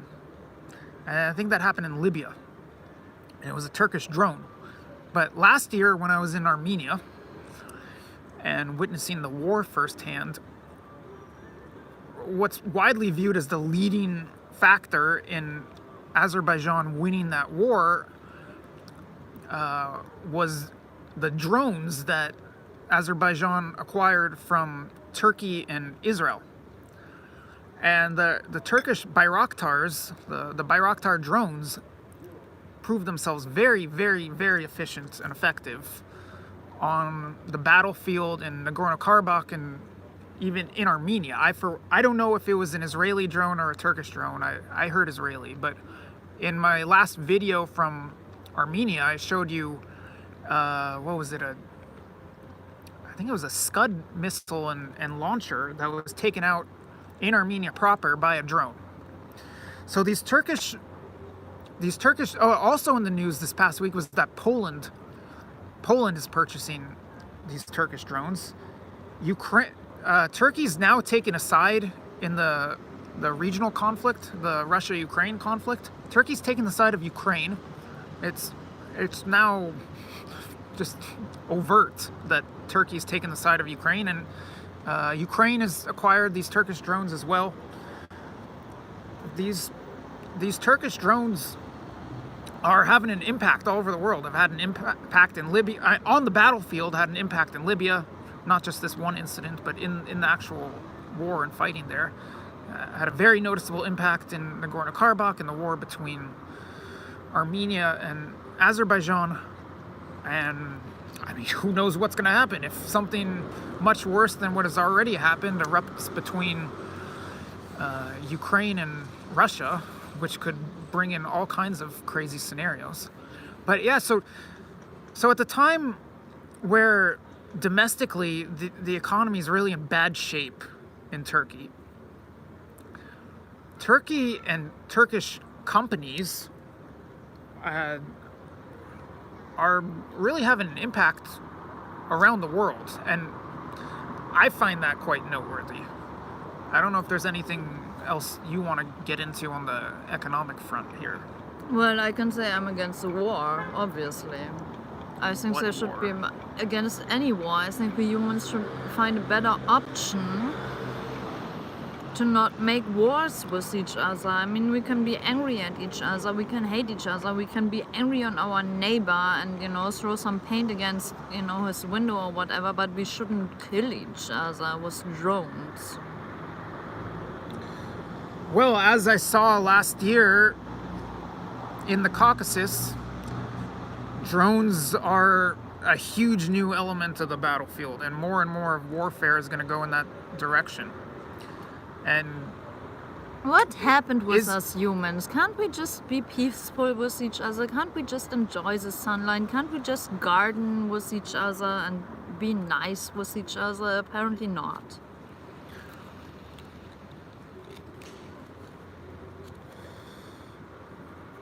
Someone should make a song or sing a song. You can sing a song. I don't have any peace songs coming to my head. Okay, I hear drones in Saudi Arabia have had an impact, the Salt Lakers say.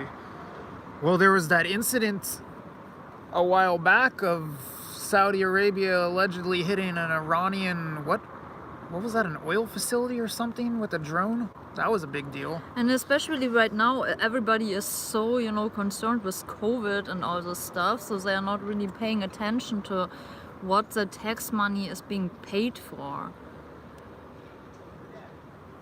And mostly the tax money is being paid for war. Not mostly, but if you're in Armenia, if you're in Azerbaijan, if you're in Israel, if you're in Gaza or the West Bank, then I think that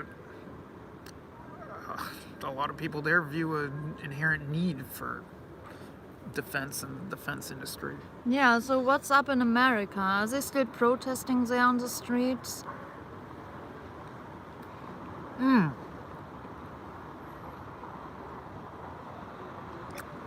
That's an interesting point to bring up. I will get into heard Beer talking about the Treaty of Lausanne. How do you pronounce it? I was last in that part of Switzerland for Bilderberg a couple of years ago. Speaking of which, I wanted to bring that up. I guess the short of it is that I don't know. This is the time of year when Bilderberg happens. What's going on with Bilderberg? And I did email the Bilderberg media service very recently and got basically the same non-answer that I normally get. This is the time of year they normally have their meeting, at least in recent years. Maybe they tell me they still hope. This is the Bilderberg media service. They tell me that they still hope to have a meeting this year, which is what they said last year, late last year when I asked them. No, he They said didn't they- get an invitation. He emailed them. No, I don't get invited to Bilderberg. But they do respond to my emails. They being the Bilderberg media service. So I don't know, but I'll try to get more on that front and try to report to you on that. But yeah, I was saying that I was last in the French area of Switzerland for Bilderberg, the last Bilderberg that happened, which was in Montreux, or I guess French speakers. Montreux. My mother corrected me. My mother's a French speaker. She says Montreux. Montreux. And I say Lausanne, but I think Lausanne, something like that. Sorry, non-French speaker here, non-francophone. But what's going to happen with the Istanbul Canal? I don't know what's going to happen with the Istanbul Canal. I can't even tell you if for sure it's going to be built. But the Istanbul Canal project will have a lot of geopolitical ramifications, none more so than between Russia and Turkey, or between Russia and NATO.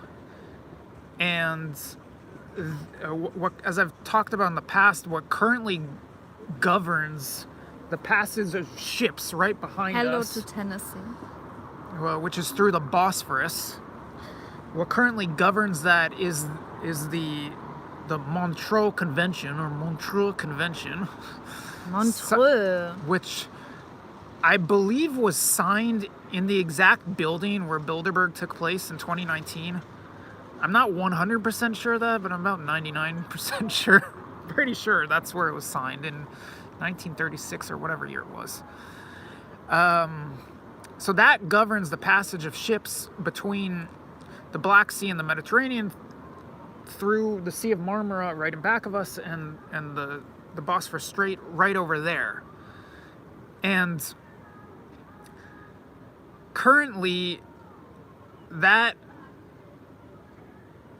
gives Russian ships essentially free passage, even warships. Except in Turkey, in times of war, Turkey's allowed to close it off. But what's really restricted is the amount of foreign naval ships that can enter. Some are allowed, but not many. So once in a while, a U.S. military or a U.S. Navy ship can come in here and be involved in a drill or whatnot in the Black Sea. Russia doesn't like that whatsoever. And it will be interesting to see what happens if the Istanbul Canal gets built. Turkey, I should say the Turkish government, not necessarily the Turkish people, but the Turkish government wants it to be built, and they want to. They cite a variety of reasons, including environmental concerns about ships passing through the Bosphorus and spilling something, or something happening akin to what happened recently in the Suez Canal. That's one reason that's cited for the need for the Istanbul Canal, and another is economic. They want to charge ships money to have faster passage between the Mediterranean or the Sea of Marmara and the Black Sea. And one of the great things here is like second. boat watching. Hold on. Yeah, that is a great thing. It's a related topic. The construction of the Istanbul Canal would allow the Turkish government to charge money for ships to avoid the Bosphorus and to go through there, presumably passing through and entering the Black Sea much faster than they would through the Bosphorus.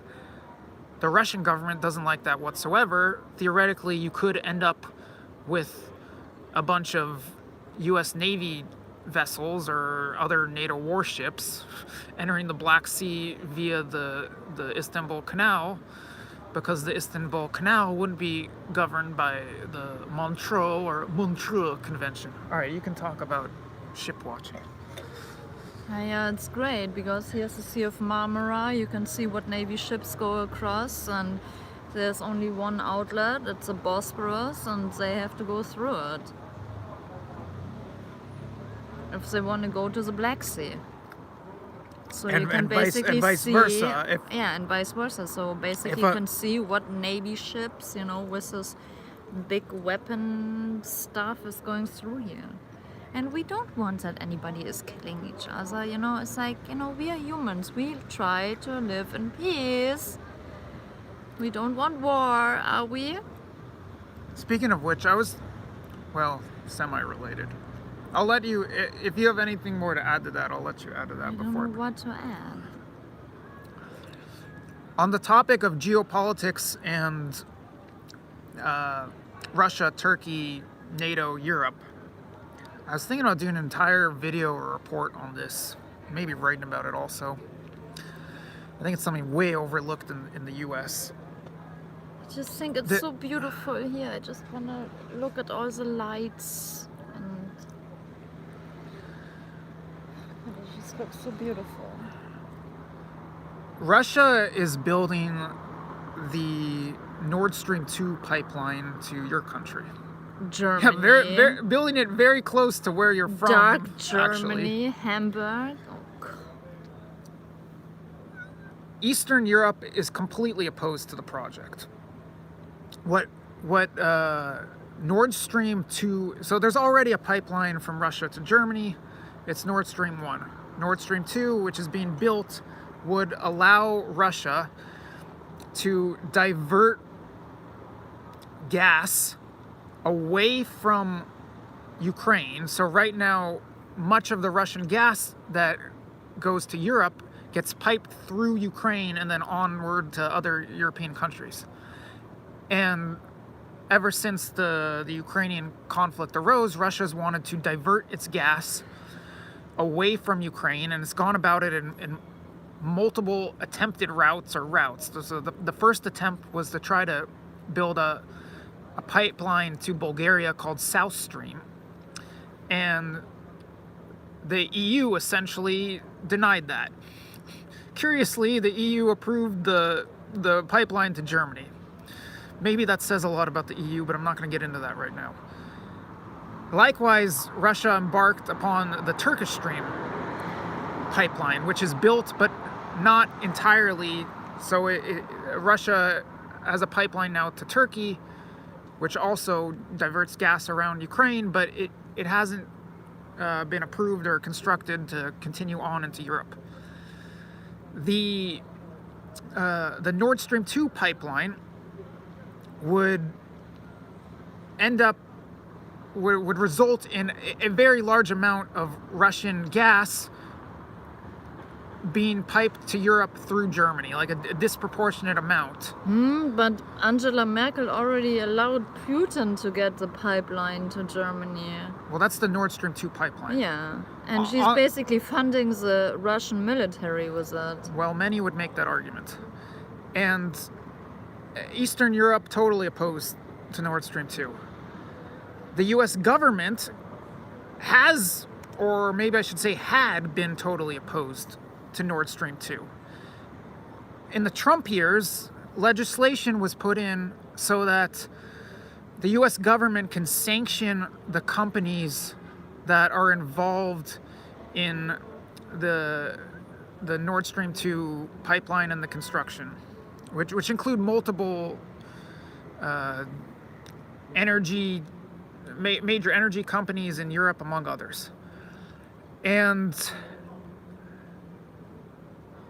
there was recently a development just a couple weeks ago where the Biden administration really softened the stance and is really limiting the amount of sanctions placed on companies for involvement in the pipeline, essentially lifting the sanctions on Europeans and just imposing them on Russians, but that's not enough to stop the project. Whereas the Trump administration approach, arguably, or some make the argument that the Trump administration approach would have stopped Nord Stream 2 from coming into fruition. What was the question? Oh yeah, it was the Turkish cigarettes. No, my cigarettes are still from, where did I buy them? Oh, I bought them at the Turkish duty-free shop. Yeah, they're excellent. Davidoff Gold. Here in Turkey, when you buy cigarettes, they're basically, all packages are black and have the black lungs and all that stuff in front of it. And I'm still trying to figure out where I can get American spirits. I think they have them. It's just that you're not so easily to detect what cigarettes they are because they all have the same package. So those are my favorites. Davidoff Gold. It was a comment. It wasn't a question. The Perd Beer was saying Nord Stream 2 is disturbing. The correct move for Europe would have been to source gas from West Africa. Should I mean West Africa? But there are a diversity of sources. So Azerbaijan via the Caspian Sea is one source. You've got the Trans-Anatolian pipeline, which pipes from Schroeder. I will touch on Schroeder. Schroeder? Why isn't this charging? What is? Well, because it's not plugged in. What? I thought we plugged it in.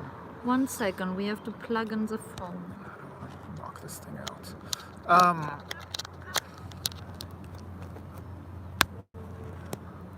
Okay, we're back. Hopefully. I think. Yes. Hello. So you've got some competing pipeline projects. You've got Trans-Anatolian pipeline piping gas from the Caspian Sea off of Baku in Azeri waters in the Caspian Sea across the Caucasus to Turkey, and then it's supposed to connect to Europe via the Trans-Adriatic pipeline, which theoretically is going to end up transporting gas all the way to Italy. And then you've got stuff in the works with Israel or recent Israeli gas discoveries, that's supposed to eventually lead to a pipeline across the Mediterranean linking Israel to Turkey and then onward to Europe. There are different routes, different possibilities for diversification. As it stands right now, Europe is very, very dependent on Russia for its gas. With regard to Schroeder, Schröder, the German ex-president, chancellor, who is now involved in the Russian thing. Yeah, on paper, he's basically the head of the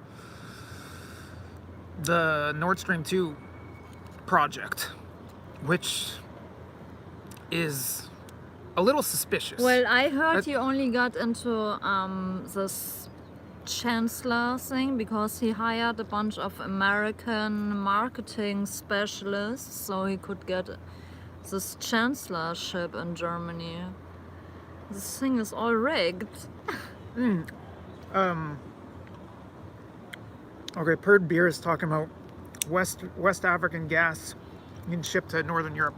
One of the diversification options that I didn't touch on, which some in Europe are very much for, the Russian government is very much against because it would mean competition, but is LNG, which includes, and that's not just an option, it's already underway. There are already LNG terminals in existence in Europe, and there's even US LNG gas being shipped to Poland, I believe, and I think there's a big LNG terminal under construction in Croatia, maybe in Greece also.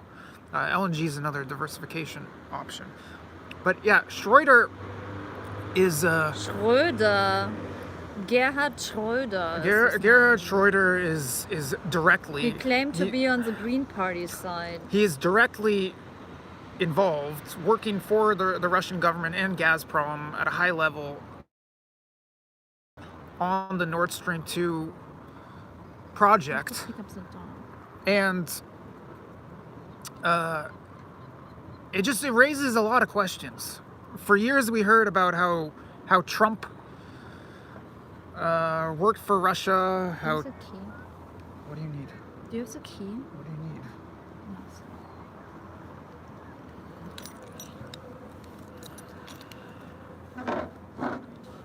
I will be back in 2 minutes. Anyway, Schroeder works for the Russian government and Gazprom on the Nord Stream 2 project. For years we heard about how Trump, I mean, at least many people claim this, that Trump was essentially working for the Russian government or colluding with the Russian government. Well, you fast forward several years, and with the shift in approach from the Biden administration on Nord Stream 2, along with arguably the shift on arms policy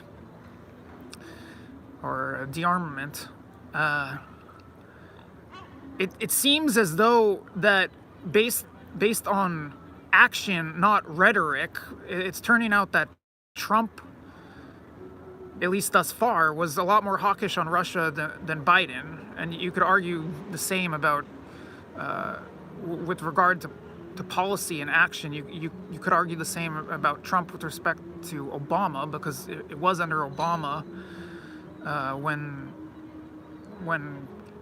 Crimea and the whole situation in Crimea and Donbass happened. Likewise, Obama drew what he called the red line in Syria that he went back on. Meanwhile, the German government is, you could call it colluding, or you could call it just doing business, but they're doing big business with the Russian government, and those in Ukraine and a lot of people elsewhere in Eastern Europe raise a couple arguments on that fold. That one, as Annabelle brought up, that money could be being used to fund the Russian military. Likewise, the Ukrainian state makes the argument, and others make the argument, that by Russia rerouting its gas away from Ukraine, it allows, if Russia were to choose so, to have a military campaign in Ukraine and ratchet up the whole situation in Donbass, or even have it spread elsewhere in the country. So some people might make the argument that it's the German government that's actually in collusion with Russia. If nothing else, the German government is doing big business with Russia, and the former German chancellor is literally an official, a board member and executive of the business that's being conducted. Okay. Where do we stand? Putin has no respect for Biden. Biden has dementia, as anyone can see. Where no Russian spies in the Chaz, the sign told us. I forget that sign. Was that sign there when I was... I remember there being some sign about Russia in Chop or Chaz. I don't remember what it was.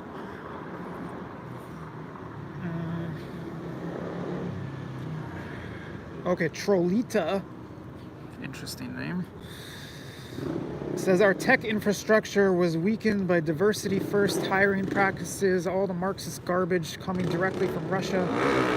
Now they can hack everything. Interesting hacking going on lately. I can't say I've gotten to the bottom of it, but it seems to be a disturbing trend. Just Spurs 1 saying Russian football fans not allowed to go to Denmark. Denmark banned BitChute. Yeah, what's up with that? I heard Denmark banned BitChute, but I didn't check that out myself. Denmark got caught spying for the Obama administration. Kenny PP saying... Alright, you got me on that one, Kenny.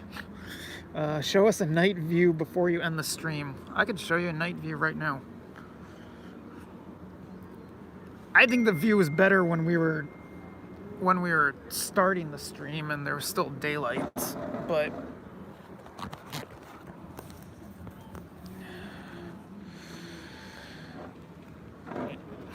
here's a night view. I should just flip the camera around. Hold on. Okay, flipping it around. You can't see it so clearly, but the water in this picture is the Sea of Marmara. We're on the historic peninsula. We're in the old town. Underneath or behind Sultanahmet Mosque, which Annabelle showed you earlier in the stream. Maybe right now at the top of the screen you can make out the minarets of Sultanahmet.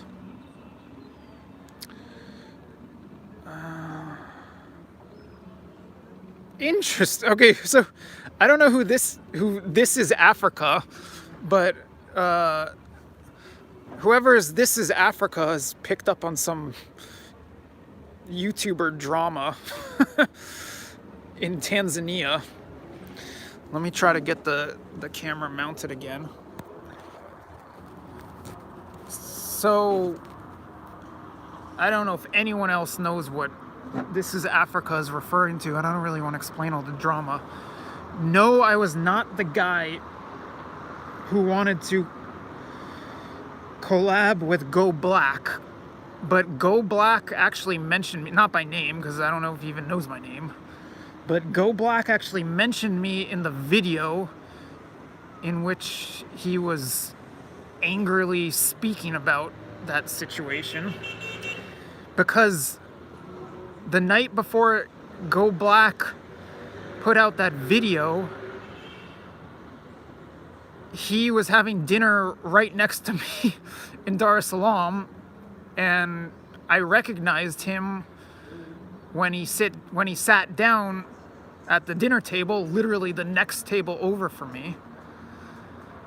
And I said, aren't you Go Black to Africa? And he said, yeah, I'm Go Black to Africa. And we chatted very briefly. I said I've seen some of his videos, and that was it. We had dinner at the tables right next to each other.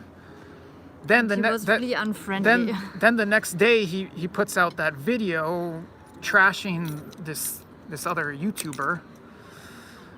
And at one point in that video, it might have been like 8 or 9 minutes into the video, 10 minutes, he mentions that he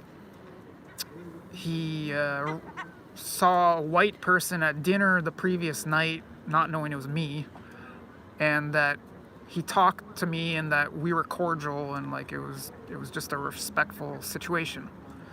So he did actually. I have no idea if he knows who I am or He's a very arrogant man. knows I have a channel or anything, but he actually referenced me and us meeting in that video where he was going off on the YouTuber who he was so angry with. He was also saying, yeah, I'm a black man, you know. It's like I can live anywhere on the sand, on the beach, and I don't need anything. And at the same time, he was eating like the fanciest shrimps in the fanciest restaurant. If you're at all familiar with my channel, then you're well aware that this isn't the channel for YouTuber drama. I didn't get a good vibe from that man. Annabelle was at dinner with me. He was rude, arrogant. He wasn't rude to us. He wasn't arrogant with us. It was like he described in the video. It's just, he sat down at the table right next to us. I recognized him. I said, "Aren't you Go Black to Africa?" And he said yes. And we chatted for a minute or so. And then he ate dinner with some people, and the two of us ate dinner. Right away, and it was, gave me the vibes that he didn't want to have a picture taken with him because he's so famous or something like that. Okay, well, at the same And time, especially I not was with a white person sa- because apparently the white person only get to Africa to explore the black people and make money off of them. Okay, So he's like an obnoxious. Okay, I weird tell you man, what, in my Annabelle. opinion. Okay, if you want to trash him, do that on your channel or in your whatever place. I have no problem with the man. He obviously has a big problem with that other YouTuber who he was talking about in the video. I'm only answering your question and saying, yes, he referenced me in that video, but no, I was not the person he had a problem with. As he said in that video, it was just respectful between the two of us. And it wasn't much at all. No, he just pretended to be like a fucking white rich guy on the dinner table, saying like, "Oh, I'm the fancy YouTuber and you have to serve me," or something like that. It was totally respectful between the two of us. I don't think you even said a word, did you? No, because I didn't even want to talk to this man because he was so obnoxious. This isn't the channel for that stuff. Whatever. This is the channel for news, geopolitics, history, travel, international living. It's not the channel for YouTuber drama. Ice Bloody New Poop question. asks, are you doing more protest streams? I'm definitely not done doing protest streams in my life and around the world and altogether. However, if you're referring to the Black Lives Matter protest streams in the US, it became very dangerous. And I don't know if I'm going to go back to doing that at any point. It became very dangerous for me. And her. Those people even didn't know who I am. I was just filming some protest action and then they were like harassing me and violently, aggressively threatening me. And if we're talking to the last time we were out, I believe crimes were committed that night. But so be it. I don't know if any of you follow me on Twitter. On Twitter, I'm at Freeman Reporter. This week, I saw what Andy No tweeted, that whole thread describing what happened to him recently in Portland. And regardless of what Andy No's politics are, regardless of how mean or how rude he's been to any of those protesters in Portland, regardless of it being appropriate or inappropriate for him to go undercover to infiltrate their protest, press freedom has really fallen in the country, in the United States. Because if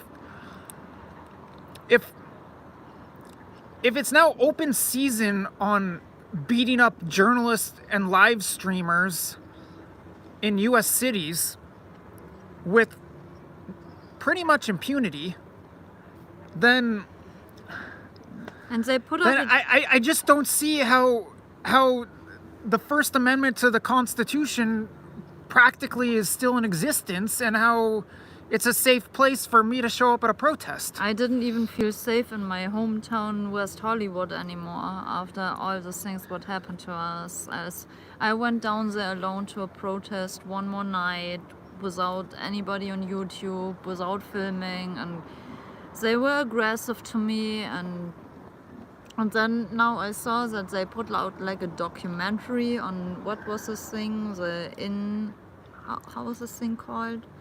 The documentary, The Infiltrator or whatever. That was The Intercept. The Intercept produced a long video report they put out criticizing the conservative journalists who went to the Black Lives Matter protests and riots and posted footage making Black Lives Matter look very bad. So apparently they said only right-wing journalists are putting out bad footage about the Black Lives Matter protesters. And I was not a conservative. Still not a conservative. I'm just myself. And I think it's really, really nasty from them that they put out like a piece what they are saying that only right-wing journalists or conservatives are taking footage of them what makes them look bad, because I was not one of them and they harassed the shit out of me. By the way, what I was saying about the Andy Ngo situation, that's not just with respect to Andy Ngo. That's respect to many people, ourselves included, and one of the journalists who, from what I've seen of his posts, his personal views are conservative, but at the protests, he's pretty journalistic, pretty straightforward in his coverage. That is, hey, merhaba, nasılsın? Thanks for tuning in. What's his name? Who was just beaten up in LA? Kalen. Yeah, so he was one of the guys being criticized, if not outright attacked, in that Intercept. I was so close from beaten up from them. You know, there was a man who came up with like leather gloves, like in a dark corner with a leather jacket, you know, dragged us in a black corner and tried to interrogate us. And I'm the last person who, you know, is like, you know, a right-wing person, a Nazi or something. I'm German, you know. Well, so. In their eyes, that might be enough. Jewish. I'm Jewish. That's the hysterical thing. Yeah, but and I was being called a Nazi, and maybe this video gets deleted. But those people are dangerous, in my opinion. Maybe this video gets deleted on YouTube because of me saying that. But what I was saying about the situation with Kalen is he was recently assaulted while streaming a protest in Los Angeles, almost right in front of LAPD officers who ended up walking right by him after he was assaulted and doing nothing about it. And as I was saying before, from what I've seen, it seems from his social media posts that his views are conservative, but it seems that his coverage of his on-the-ground coverage of these protests has been pretty straightforward, pretty journalistic. Regardless of what his views are, him live streaming a protest is not grounds for him being assaulted and for protesters stealing his phone and chucking it over a fence. And beating him up, and for a fucking black bitch coming up to him, like screaming the shit out of him. That he's going to get better out of that, and if not, he would get killed or something. So what I'm saying is, it's definitely not just Andy Ngo who's been assaulted and who's been met with threats of violence for reporting on these protests. it's very concerning. And it seems like these attacks on journalists at these protests are happening with relative impunity. Okay, the stream, you don't. It's all right if it gets a little darker. I'm adjusting the lighting because we're having a minor technical difficulty, but I need to view the comments because I can't keep up with all the comments as they pop off. You can press there. It's all right. The lighting's not so bad. It's doable. So wait, let me see the comments. Okay, Purd Beer. Purd Beer. Are you referring to Andy No? I presume. Purd Beer. He's not a journalist. He's a drama queen. Doesn't condone the actions of Antifa though, but he definitely goes looking for it. Okay, I can't speak to Andy No's intentions. I don't personally know him. I've never interacted with him. I don't even follow him that closely, but I do know who he is, and I from time to time I haven't read his book, but I've read several articles of his and a lot of social media posts.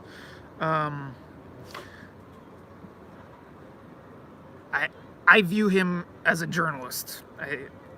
His views seem to be conservative. I view him as a journalist. Whether he's a drama queen or not is irrelevant. Whether he goes looking for it or not is irrelevant. With respect to press freedom, with respect to the First Amendment of the Constitution, and respect to the laws on the books in the United States of America, that's how it's irrelevant. I don't know what his intentions are. I don't know if he goes looking for it. I don't know if he's a drama queen. Let's just say hypothetically he is a drama queen and he does go looking for it. Does that erase the First Amendment? Does the First Amendment no longer exist because someone's a drama queen? And aside from that, I mean, what about assault laws? I mean, what about the criminal code? Are you allowed to just, a journalist or not, just assault someone because you don't like them? That's where things are headed in the United States. How about Caitlyn Jenner?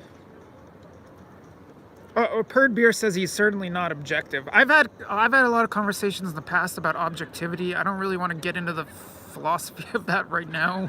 I've talked about it in the past. He's got a side, yes, which I can understand a journalistic critique of that. I don't understand how someone having a political view is grounds for them being assaulted at protests. And he got brain damage from the previous time that he was beaten up in Portland. I don't see how him having opposing political views is justification for that. On that note, Spurs 1, talking about press freedom, I support Julian Assange. Julian Assange is 100% innocent. You want to get into what you're saying? Yeah, let's get into Caitlyn Jenner. Everybody knows who Caitlyn Jenner is. It's the father of the Kim Kardashians. The father of the Kim Kardashians? You want to reword that maybe? Well, you know, Caitlyn Jenner, the new governor of California. No, not the new governor. Maybe the new governor of California. And recall election. okay, so Caitlyn Jenner is all for that. Getting her Land Rover. No, this is too bright here. So Caitlyn Jenner is going to take care of the homeless people with her Land Rover. Because, I mean, she nearly killed a child. She killed a widow. But Caitlyn Jenner is also pro using energy laser weapons from the sky against the rioters. Are you sure Caitlyn Jenner supports that, or you heard that in some comedy reel? Maybe just Tim Dillon said that, but I think it's a fabulous idea. So how about energy weapons against the rioters? I'm just putting it out there, because I would never open up a business in California anymore. A friend of mine tried to open up like a little pastry business, and this agriculture department told him he has to get a vaccine. Then, as he showed up there to approve this contract that he is opening up a business, they didn't even ask him for the vaccine. And California is a shithole. Spurs One says Caitlyn Jenner was on Fox News the other week, basically called him the conservative candidate. I believe Caitlyn Jenner did an interview with Hannity. Caitlyn Jenner just likes, country clubs, luxury lifestyle, 120 square feet houses. What is wrong with it?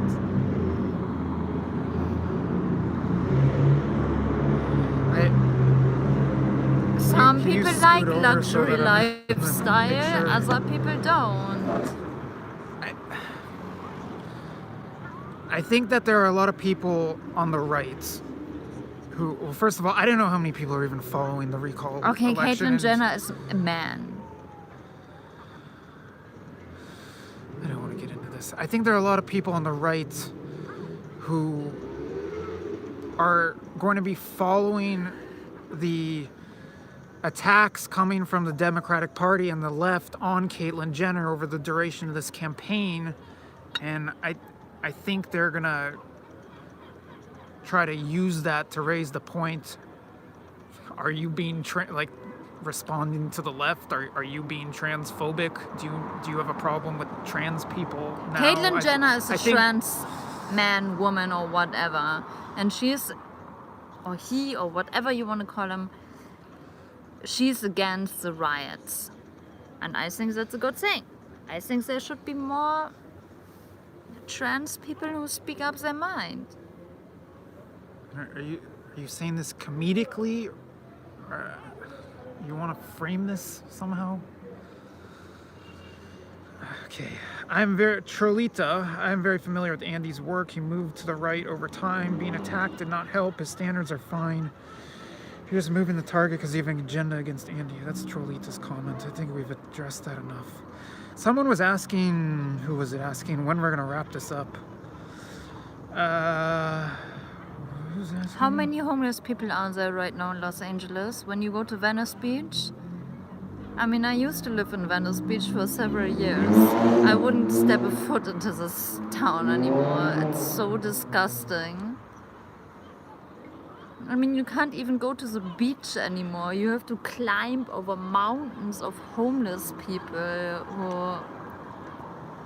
Oh, actually, Paul DeBoer brought up something important. Who are living there on the beach. Paul DeBoer brought up Peker, the Turkish mafia boss, who's now in Dubai, and who's put out this series of YouTube videos alleging all kinds of really serious corruption and crimes committed by people high up in the Turkish government and connected to the Turkish government and connected to Erdogan, which admittedly I've not been following as closely as I should be.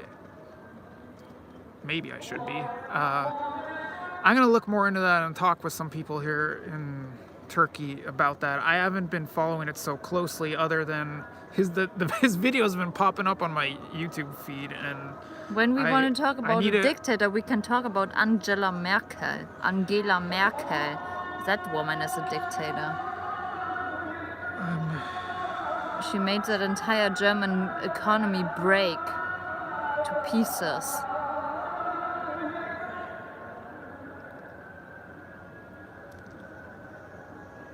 I don't know if it's broken into pieces, but other than transiting in one or two airports, I forget.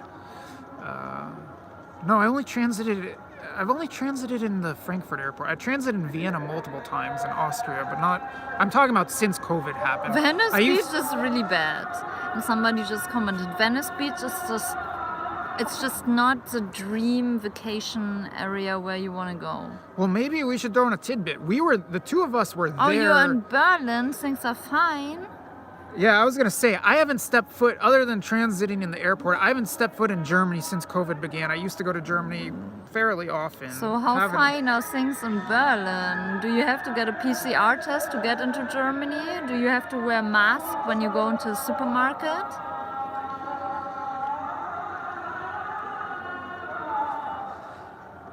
Hold on a second. So do you have to wear a mask when you go to IKEA? Oh yeah, I was bringing up Venice Beach. Let's see. Let's see what the commenter who's in Germany has to say about Germany. You and I were in Venice Beach last summer, somewhere around the beginning of last summer. Actually, I might have gone there multiple times over last year. I forget. I didn't see the boardwalk or the area next to the boardwalk with a tent city the way it's had recently. But I don't know, maybe I missed something when I was there last year. It seems that's absolute dictatorship. One thing at a time. The situation in Venice doesn't look so good. I'll leave it, I mean, from afar. Okay, so what was the response about Germany, and what do you have to say about Germany? Well, he said that, when they go to supermarkets, they need a quick test or something like that. And I think that's a dictatorship. Es ist eine Diktatur, genauso wie es vor 100 Jahren war, bevor die Nazis zum Rang gekommen sind und die ganzen Juden vergast haben. Und darüber sollte man mal nachdenken. Wer muss was tragen? Wer kriegt welchen Sticker auf seine Nase gesetzt?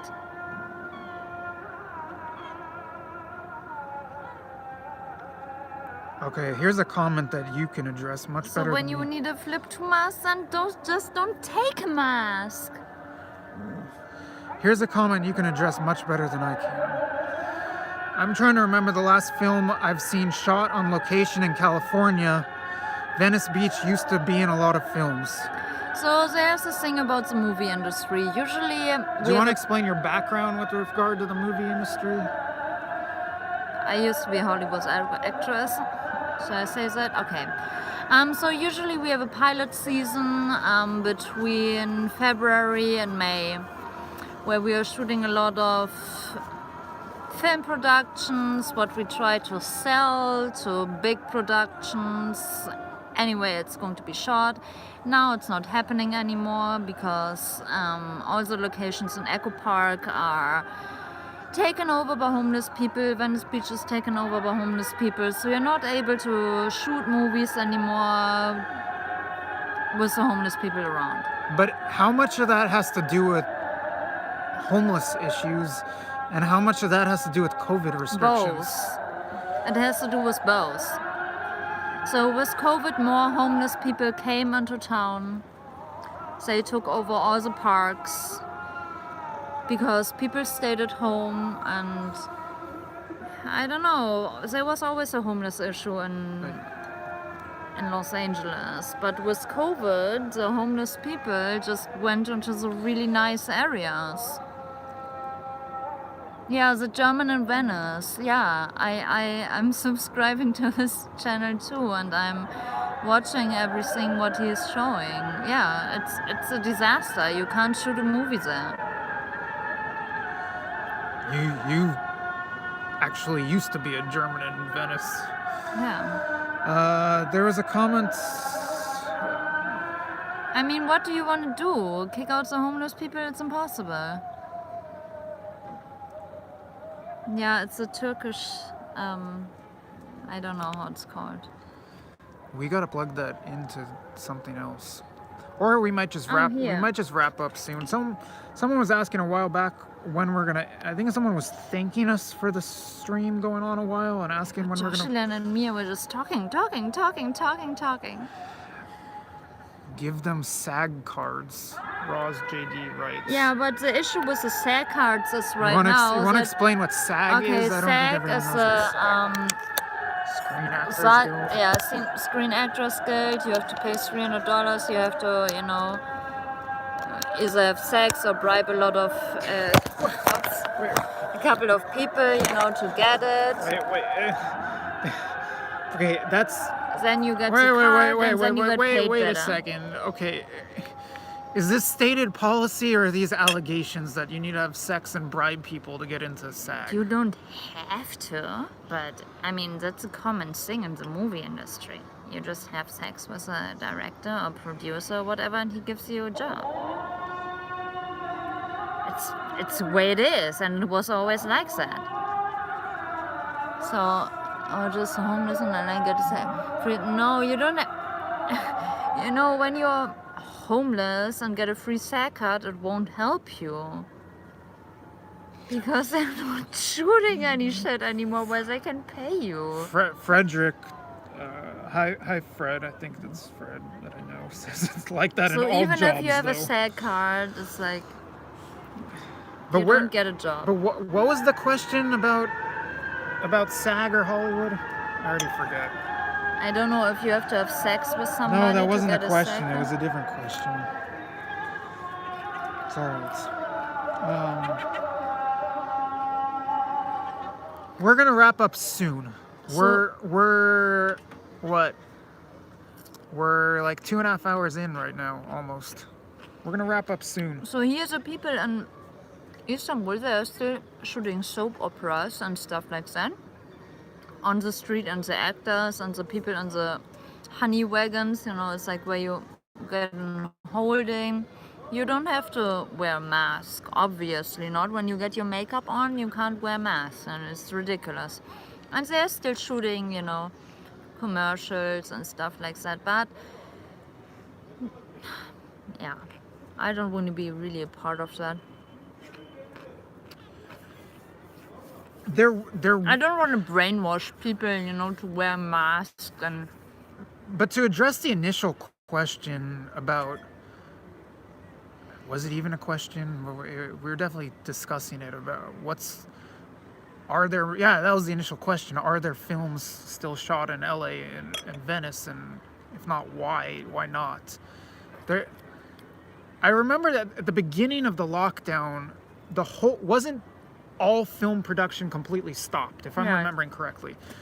But then a few months into it, or I don't remember at what point, there was some film production that was continuing, because I remember there was even the incident in Los Angeles of there being a movie set in this this strip mall or something. A little restaurant in Sherman Oaks was not allowed to open. She spent like $80,000 to make an outdoor patio so everybody was able to sit outside, and then the health department of Los Angeles shut it down, but next door there was a film production.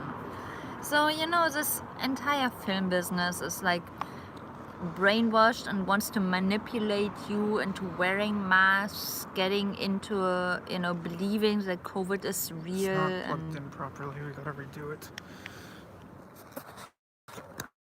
Now it is. Sorry about that, guys. No, that's not assurance that it is. Let me do it one more time. Obviously the film production has a higher standard in life, so they are allowed to. Okay, we should be back now. I'm sorry about that technical difficulty. Can you, for whoever's still tuned in, can you let us know if you can see us, if you can hear us? And hopefully both, because sometimes when I restart the stream, you can hear me but not see me.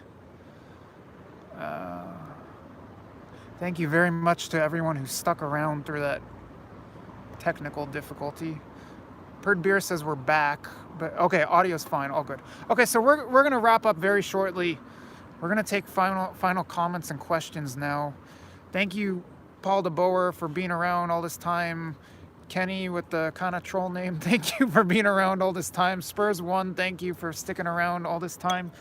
Thank you for spending the evening with us. Who else has stuck around a while? Some of you have been around for a couple hours. Thank you very much for that. It was a fun evening. Fred's back. But yeah, final comments and questions. We'll address them now. I think Fred was asking, are there going to be more news reports from the region? If that was the question, if I'm recalling correctly, yes, there will be more news reports from the region. And there are a couple news reports from this very city on my channel that I shot over the past couple weeks. Where are you going next? I don't know. Maybe Colombia, because in Colombia they don't need a PCR test anymore. So those are always my... I still need to confirm that, but in countries. Colombia they've been having major protests, and addressing a question asked a little while back, I would be very keen on covering and or streaming those protests, but I don't know if I can make it to Colombia anytime soon. I have been to Colombia twice in the past year and a half. You were there one of those times. I love Colombia. I like Colombia a lot also, but there has been a lot of turmoil there recently. I wish you a great weekend also, Shannon. Thank you. For you too. Okay, now we are going to... Russia. Salt Lakers asked Russia. I had plans to visit Russia last year, and those plans were interrupted, as were almost all of my travel plans last year. Perd Beers asking, I would be interested in your take on where Erdogan's power is going. Is he in decline? That's something I've discussed indirectly a lot on this channel in the past, especially around the Istanbul mayoral election of 2019. Wasn't it 2019 when Imamoglu won? In 2019, the current Istanbul mayor Ekrem Imamoglu, who is a member of the CHP, the opposition party in Turkey, the lead opposition party in Turkey, he defeated a politician who was the last prime minister of Turkey, Binali Yildirim, who is a close ally of Erdogan's. Erdogan made Yildirim prime minister right before the country eliminated the prime minister's post, as it shifted from a parliamentary system to a presidential system at Erdogan's wish. That was a momentous event in Turkey, and it led a lot of people to believe that potentially Erdogan's reign was at risk. And one arguably underlying cause or factor of the results of that election, and it's one that I definitely placed some focus on, was the slide of the lira and the overall economic situation in Turkey leading up to that vote. And the economic situation in Turkey, as we've discussed in this video, or in this stream, not so much Turkey's global economic prowess, but the domestic economic situation has gotten worse since Imamoglu defeated Yildirim. Now possibly that means trouble ahead for Erdogan, or maybe arguably Erdogan has used the COVID crisis and situation to consolidate his power even further than he had previously. I met ladies on the street and they told me, still during the lockdown, for 40 years in our family we are not wearing this hijab or head things anymore, and we were free women. And now all those burqa women are coming in here, and Well, they're not seeing all the burqa women. Most women here who have their head covered are not wearing burqas. well, those women I talked to did not like that, and they want to be free women, like where you don't cover yourself with a hijab or with a burqa or something like that, because we are women and we are the life givers of this planet. Yes, there are, addressing the question, yes, there are a bunch of political parties in Turkey. In a sense, Turkey has a very competitive political climate because of the sheer interest and participation in elections here. But there's one party that has dominated the politics and pretty much the country of Turkey over the past 2 decades. Was a comment saying Yildirim also... I mean, that might be tying into what was asked before about the Turkish mafia boss who's making these videos from Dubai. And I'm not really ready to cover that situation. For what it's worth, I have a lot of connections to Turks and Arabs here in Berlin, and the people seem to be generally a lot less supportive of him than, say, 5 years ago. Now, that is a very, very interesting tidbit. Thank you for throwing that in, Perd Beer. I say that because Turks in Europe, with a very large contingency of them being in Germany, Turks in Europe vote for Erdogan at a much higher rate than the population that lives in Turkey. I don't know if you want to say anything about that.